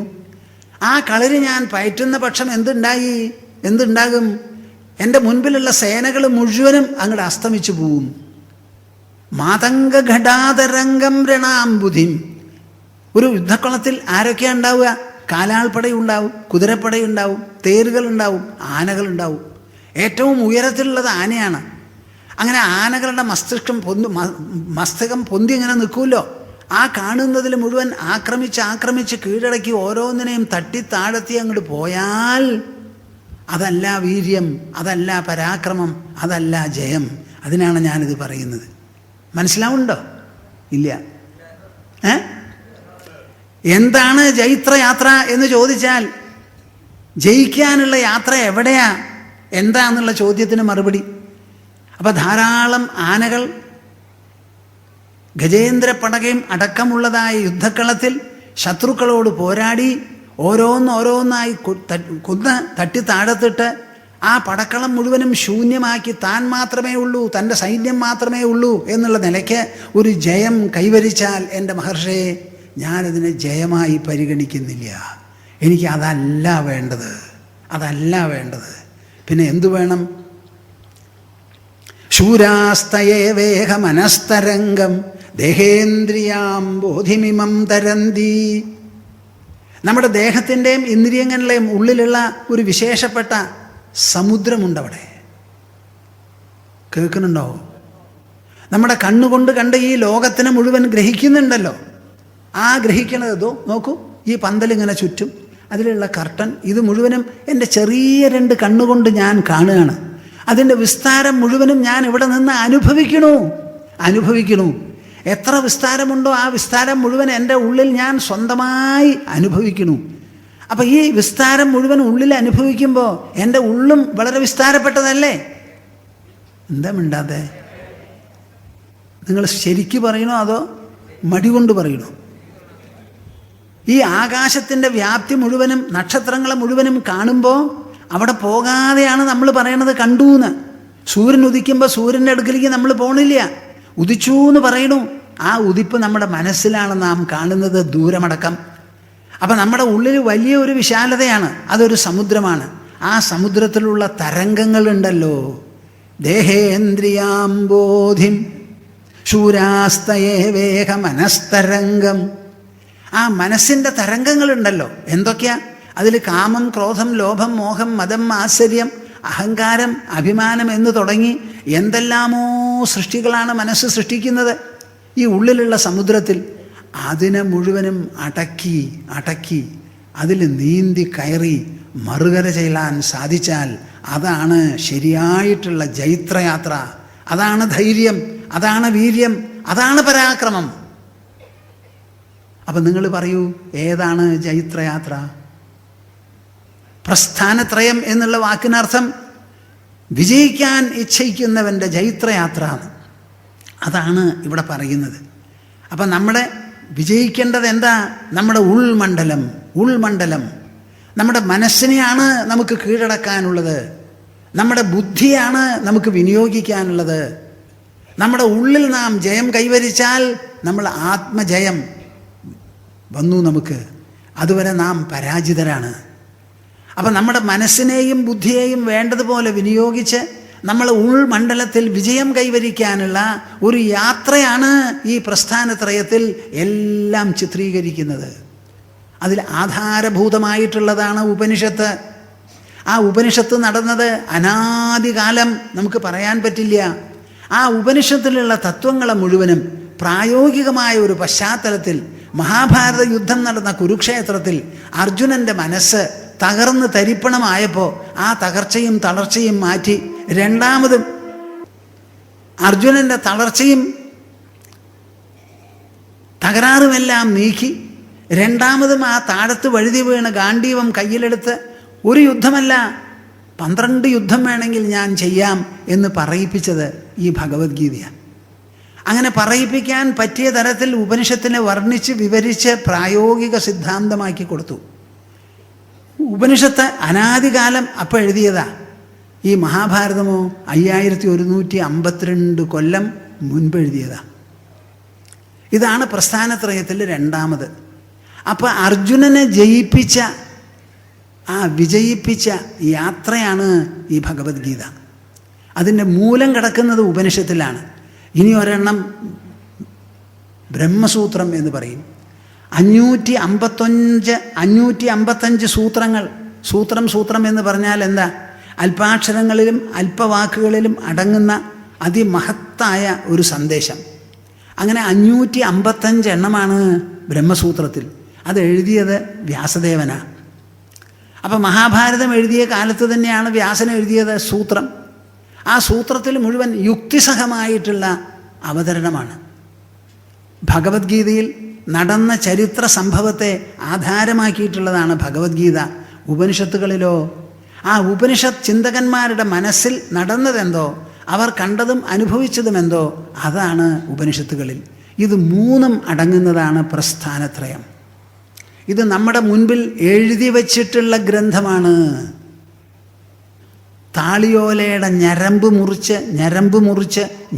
മുറിച്ച് സാധാരണ നമ്മൾ എവിടെ എഴുതുമ്പോഴും സ്ലേറ്റിൽ എഴുതുകയാണെങ്കിൽ ഒരു പെൻസിൽ അത് കൂടാതെ ഉണ്ടാവും. ആ പെൻസിലിൻ്റെ നിറം സ്ലേറ്റിൽ അങ്ങോട്ട് എഴുതി ചേർക്കുകയാണ്. കടലാസിൻ്റെ മുകളിൽ ഒരു കറുത്ത നിറമോ മറ്റു നിറമോ എഴുതി ചേർക്കുകയാണ്. താളിയോലയുടെ ഞരമ്പ് മുറിച്ച് എഴുതുമ്പോൾ അവിടെ പുതിയ ഒരു സാധനം വരണില്ല. അതിലുള്ള ഞരമ്പുകളെ മുറിക്കണേ ഉള്ളൂ. അവിടെ മഷി എന്നൊന്ന് വേറെ ഇല്ല. കേൾക്കുന്നുണ്ടോ നിങ്ങൾ? ആ ഞരമ്പുകളെ മുറിച്ച് എഴുതി ഉണ്ടാക്കിയിട്ടുള്ളതാണ് ഈ പ്രസ്ഥാനത്രയം മുഴുവനും. അത് ഇന്ന് നമ്മുടെ മുൻപിലുണ്ട്. അത് നമ്മുടെ മുൻപിലുള്ളപ്പോൾ അത് എഴുതിയ ഒരാളുണ്ടോ എന്ന് സംശയിക്കേണ്ട ആവശ്യമില്ല. അപ്പം അതിൻ്റെ ഓഥർഷിപ്പ് ഉണ്ടല്ലോ, അതിനെപ്പറ്റി കുറച്ചെങ്കിലും നമുക്ക് സംശയിക്കേണ്ട ആവശ്യമില്ല. നമ്മുടെ മുൻപിലുള്ള എഴുത്താണ്. അങ്ങനെ it's a beautiful well documented presentation of the thought process and the findings of our own predecessors. അതിൽ ചർച്ച ചെയ്യുന്നത് എന്താ?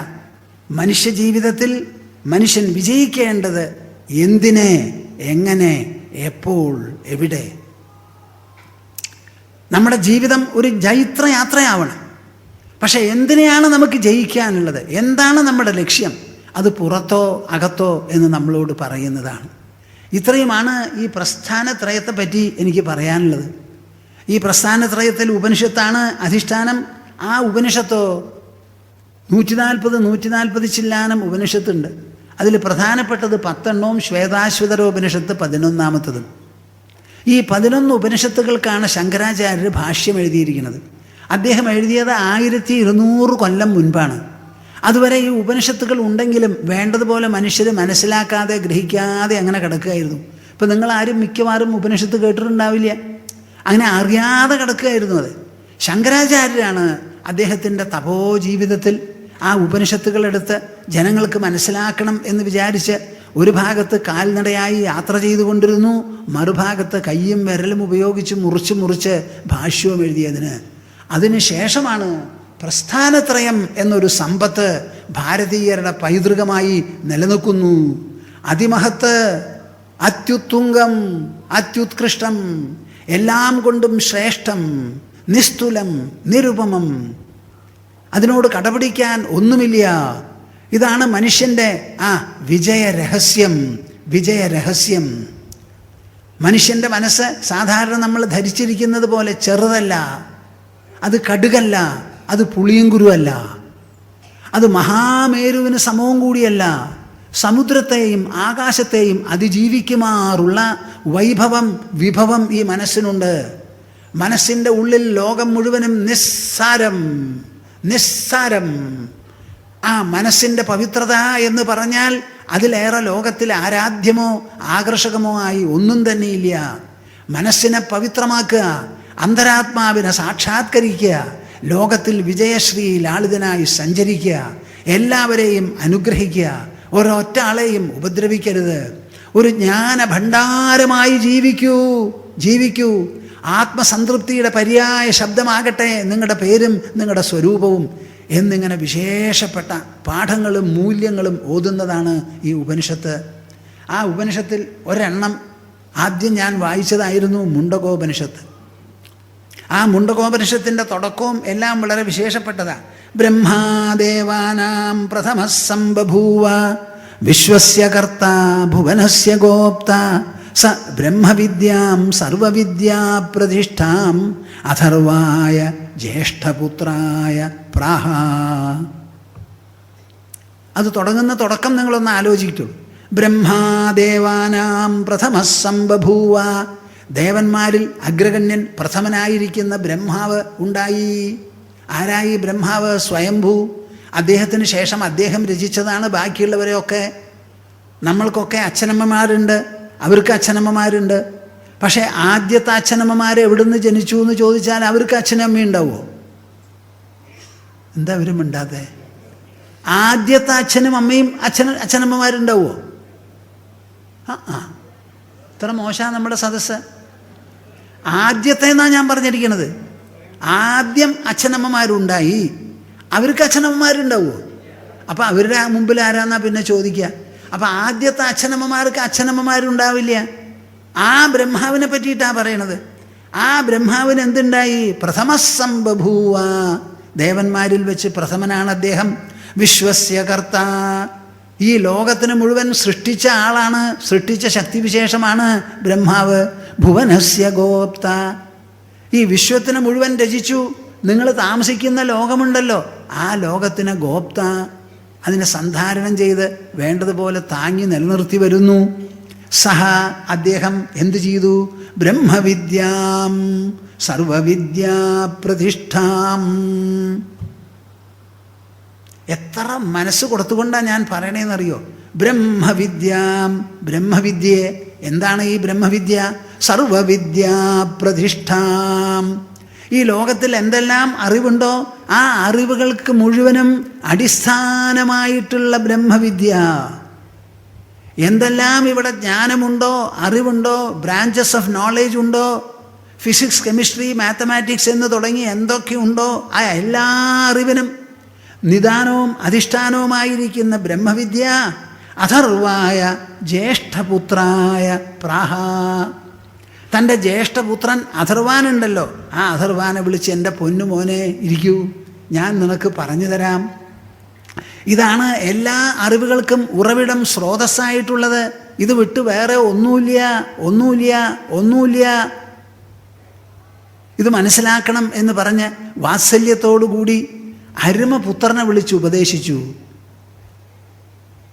എൻ്റെ പ്രേക്ഷകരെ, എനിക്ക് നിങ്ങളോട് പറയാനുള്ളത്, നിങ്ങളിൽ പലരും മക്കളും കുട്ടികളുമുള്ളവരാ. നിങ്ങളുടെ പിതൃത്വത്തിന്, അച്ഛൻ അമ്മ എന്ന സ്ഥാനത്തിന് അർത്ഥമുണ്ടെങ്കിൽ, ആശയദീപ്തി ഉണ്ടെങ്കിൽ, നിങ്ങൾ കുട്ടികളെ വിളിച്ച് നിങ്ങൾക്ക് ഉപദേശിക്കാൻ കഴിയണം. ഇങ്ങനെ ഒന്നുണ്ട് എൻ്റെ പൊന്നുമക്കളെ, ഇത് ഉണ്ടെങ്കിൽ മാത്രമേ നിങ്ങൾക്ക് ലോകത്തിൽ വിജയിക്കാൻ പറ്റൂ. ഇതാണ് ഒരു മനുഷ്യൻ്റെ ആത്മജയത്തിൻ്റെ രഹസ്യം. ഇതുകൊണ്ട് നിങ്ങൾ ബലം സമ്പാദിക്കൂ, പുഷ്ടി സമ്പാദിക്കൂ, സൗഭാഗ്യമുണ്ടാകട്ടെ, സാഫല്യദീപ്തി അങ്ങനെ മിന്നിത്തിളങ്ങട്ടെ എന്ന് പറയാൻ നിങ്ങൾക്ക് സാധിക്കണം. അച്ഛനമ്മമാർ അരുമയായി മക്കളെ വിളിച്ച് അരുമയോടുകൂടി പറഞ്ഞറിയിപ്പിക്കേണ്ടതാണ് ഈ ബ്രഹ്മവിദ്യ. അതല്ലാതെ പുറത്തു നിർത്തേണ്ടതല്ല. അതിനോട് നമുക്കുള്ള സമീപനം ശരിയാണോ എന്ന് നിങ്ങൾ ആലോചിച്ച് നോക്കൂ. ബ്രഹ്മാദേവാനാം പ്രഥമഃ സംബഭൂവ വിശ്വസ്യ കർത്താ ഭുവനസ്യ ഗോപ്ത സ ബ്രഹ്മവിദ്യാം സർവവിദ്യാ പ്രതിഷ്ഠാം അഥർവായ ജ്യേഷ്ഠപുത്രായ പ്രാഹ. അപ്പം ഈ ബ്രഹ്മവിദ്യയാണ് ഉപനിഷത്തുകളിൽ പ്രതിപാദിക്കുന്നത്. പ്രസ്ഥാനത്രയം മുഴുവനും അതാണ്. ആ ബ്രഹ്മവിദ്യ എങ്ങനത്തതാണ്? എല്ലാ വിദ്യകളുടെയും അധിഷ്ഠാനമാണ്. അത് മനസ്സിലാക്കിയാൽ അതെന്താന്ന് ഗ്രഹിക്കാനുള്ള ഒരു പ്രേരണയില്ലാതെ ഒരാൾക്കും ഇരിക്കില്ല. ഇനി ബാക്കി ഭാഗം ഞാൻ നാളെ പറയാം. അപ്പം പ്രസ്ഥാനത്രയം എന്താണ്? അതിലെന്തെല്ലാം 3 വകുപ്പ് ഗ്രന്ഥങ്ങൾ പെടും? ഉപനിഷത്ത്, ഭഗവത്ഗീത, ബ്രഹ്മസൂത്രം. ആ ഉപനിഷത്ത് എല്ലാം കൂടി 140ഓളം അതിലേറെയുണ്ട്. അതിൽ 10 ഒന്നും 11 എണ്ണമാണ് പ്രമാണം. ആ ഈശാവാസ്യം ഈശകേന കഠപ്രശ്ന മുണ്ട മാണ്ഡൂക്യ തിത്തിരി ഐതരേയം ച ഛാന്തോഗ്യം ബൃഹദാരണ്യകം ദശ. ഇങ്ങനെ 10 ഉപനിഷത്തും ശ്വേതാശ്വതര ഉപനിഷത്തുമാണ്. അതിൽ മുണ്ടകോപനിഷത്തിൻ്റെ ഒരു ഭാഗമാണ് ഞാൻ വായിച്ചത്. ഇതിൻ്റെ ബാക്കി ഭാഗം എങ്ങനെയാണ് ഈ ബ്രഹ്മവിദ്യ ശ്രേഷ്ഠമാവുന്നത് എന്ന് അങ്കിരസ് ശൗനകനോട് പറയുന്നു, ഒരു ഗൃഹസ്ഥനോട്. ശൗനകൻ ഗൃഹസ്ഥനാ. അത് നാളെ പറയാം. ഇതിൻ്റെ ഇടയിൽ ഇന്നലെ ഒരു പുസ്തകം റിലീസ് ചെയ്തു. അതെന്താണെന്ന് വെച്ചാൽ the science of inner redemption എന്ന് പറഞ്ഞൊരു പുസ്തകമാണ്. ഞാൻ വിചാരസേതുവിൽ എഴുതിക്കൊണ്ടിരിക്കുന്നതാണത്. ആ പുസ്തകം ഇന്നലെ റിലീസ് ചെയ്യേണ്ടായി. നിങ്ങളതൊന്ന് വായിച്ചു നോക്കണം. അത് യോഗവാസിഷ്ടത്തിൽ 6 പ്രകരണമുള്ളതിൽ അവസാനത്തെ പ്രകരണമാണ് നിർവ്വാണ പ്രകരണം. ആ നിർവ്വാണ പ്രകരണത്തിൽ ആദ്യം മുതൽക്ക് ഞാൻ സംഗ്രഹിച്ച് എഴുതി വരികയാണ് വിചാരസേതുവിൽ. അതിൽ ആദ്യത്തെ ഒരു സെറ്റ് ലേഖനങ്ങളാണ് ഒരു പുസ്തകമായിട്ട് പ്രസിദ്ധീകരിക്കുന്നത്. നിങ്ങൾ വായിച്ചു നോക്കേണ്ടതാണ്. വായിച്ചു നോക്കണം, ഇംഗ്ലീഷ് അറിയുന്നവർ. അത് എഴുതിയത് ഇംഗ്ലീഷിലാണ്, മലയാളത്തിൽ തർജ്ജമ ചെയ്തിട്ടുമില്ല. ഞാനിപ്പോൾ ഭഗവത്ഗീത എഴുതിയത് തർജ്ജമ ചെയ്ത് ഓരോന്നായിട്ട് പബ്ലിഷ് ചെയ്യുക. അത് കഴിഞ്ഞ് സമയം കിട്ടിയെന്നുണ്ടെങ്കിൽ ഇതും തർജ്ജമ ചെയ്യാൻ ഞാൻ ഉദ്ദേശിക്കുന്നില്ല. മറ്റൊരാൾ ചെയ്യുന്നതിലേറെ എനിക്ക് തന്നെ ചെയ്യണമെന്നുണ്ടേനും ബുദ്ധിമുട്ടുമാണല്ലോ തർജ്ജമ ചെയ്യാൻ. എൻ്റെ മുൻപിൽ ഞാൻ 2 പുസ്തകം കൊണ്ടുവച്ചിരിക്കുന്നു. ഇത് വിചാരസേതു ഇംഗ്ലീഷ് മാസിക, ഇത് വിചാരസരണി മലയാളം മാസിക. ഇതിൽ ഒന്നുകിൽ ഇംഗ്ലീഷ് അല്ലെങ്കിൽ മലയാളം, അല്ലെങ്കിൽ രണ്ടും. നിങ്ങളെല്ലാവരും വായിച്ച് പഠിച്ച് ഗ്രഹിക്കേണ്ടതാണ്. ബ്രഹ്മവിദ്യയെ മാത്രം പ്രതിപാദിക്കുന്നതാണ്. പിന്നെ കൃഷ്ണ ആസ് 24 ടീച്ചേഴ്സ് എന്ന് പറഞ്ഞ് ഇംഗ്ലീഷിൽ കൃഷ്ണൻ്റെ 24 ഗുരുമുഖങ്ങൾ എന്ന് മലയാളത്തിൽ എഴുതിയത് എൻ്റെ ഒരു ശിഷ്യൻ പ്രഭാകരൻ ട്രാൻസ്ലേറ്റ് ചെയ്തിട്ടുള്ളതാണ്. അദ്ദേഹം നല്ലോണം ഇംഗ്ലീഷ് എഴുതും. ആ പുസ്തകവും അവൈലബിൾ ആണ് ഇംഗ്ലീഷിൽ, മലയാളം അറിയാത്തവർക്ക്. Krishna as 24 teachers is a translation of the book I had written as part of Srimad Bhagavatam. In Malayalam, the title is called Krishna's 24 Teacherly Faces. So we have translated it in this manner. In Malayalam, it is called the 24 Teacher Faces of Krishna. That is the literal translation. So this is a book which all of you would like to read. How we can interact with this world, and during the course of the interactions with the world, how we are able to absorb and assimilate lessons from practically every source, sentient as well as insentient. Nirta. ശാന്തസ്വഭാവമജരാത്മകമേക സത്യം സംവിത്പദം നിരുപമം കലനാവിഹീനം അന്തർബഹിശ്ച ബഹുധാ വ്യവഹാര്യമാണം തദ്ദൈവമേവ മമ സർവം അഹം തദേവ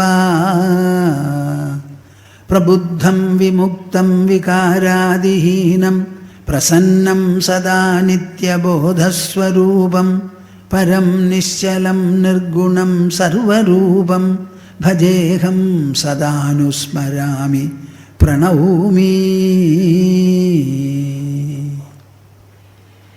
സമാപന ഓങ്കാരം എല്ലാവരും കൂടി ജപിക്കാം. നൈമിഷാരണ്യം തപോഭൂമി ആവട്ടെ, തപോഭൂമി ജ്ഞാനതപോഭൂമി ആവട്ടെ. എല്ലാവരും ഓ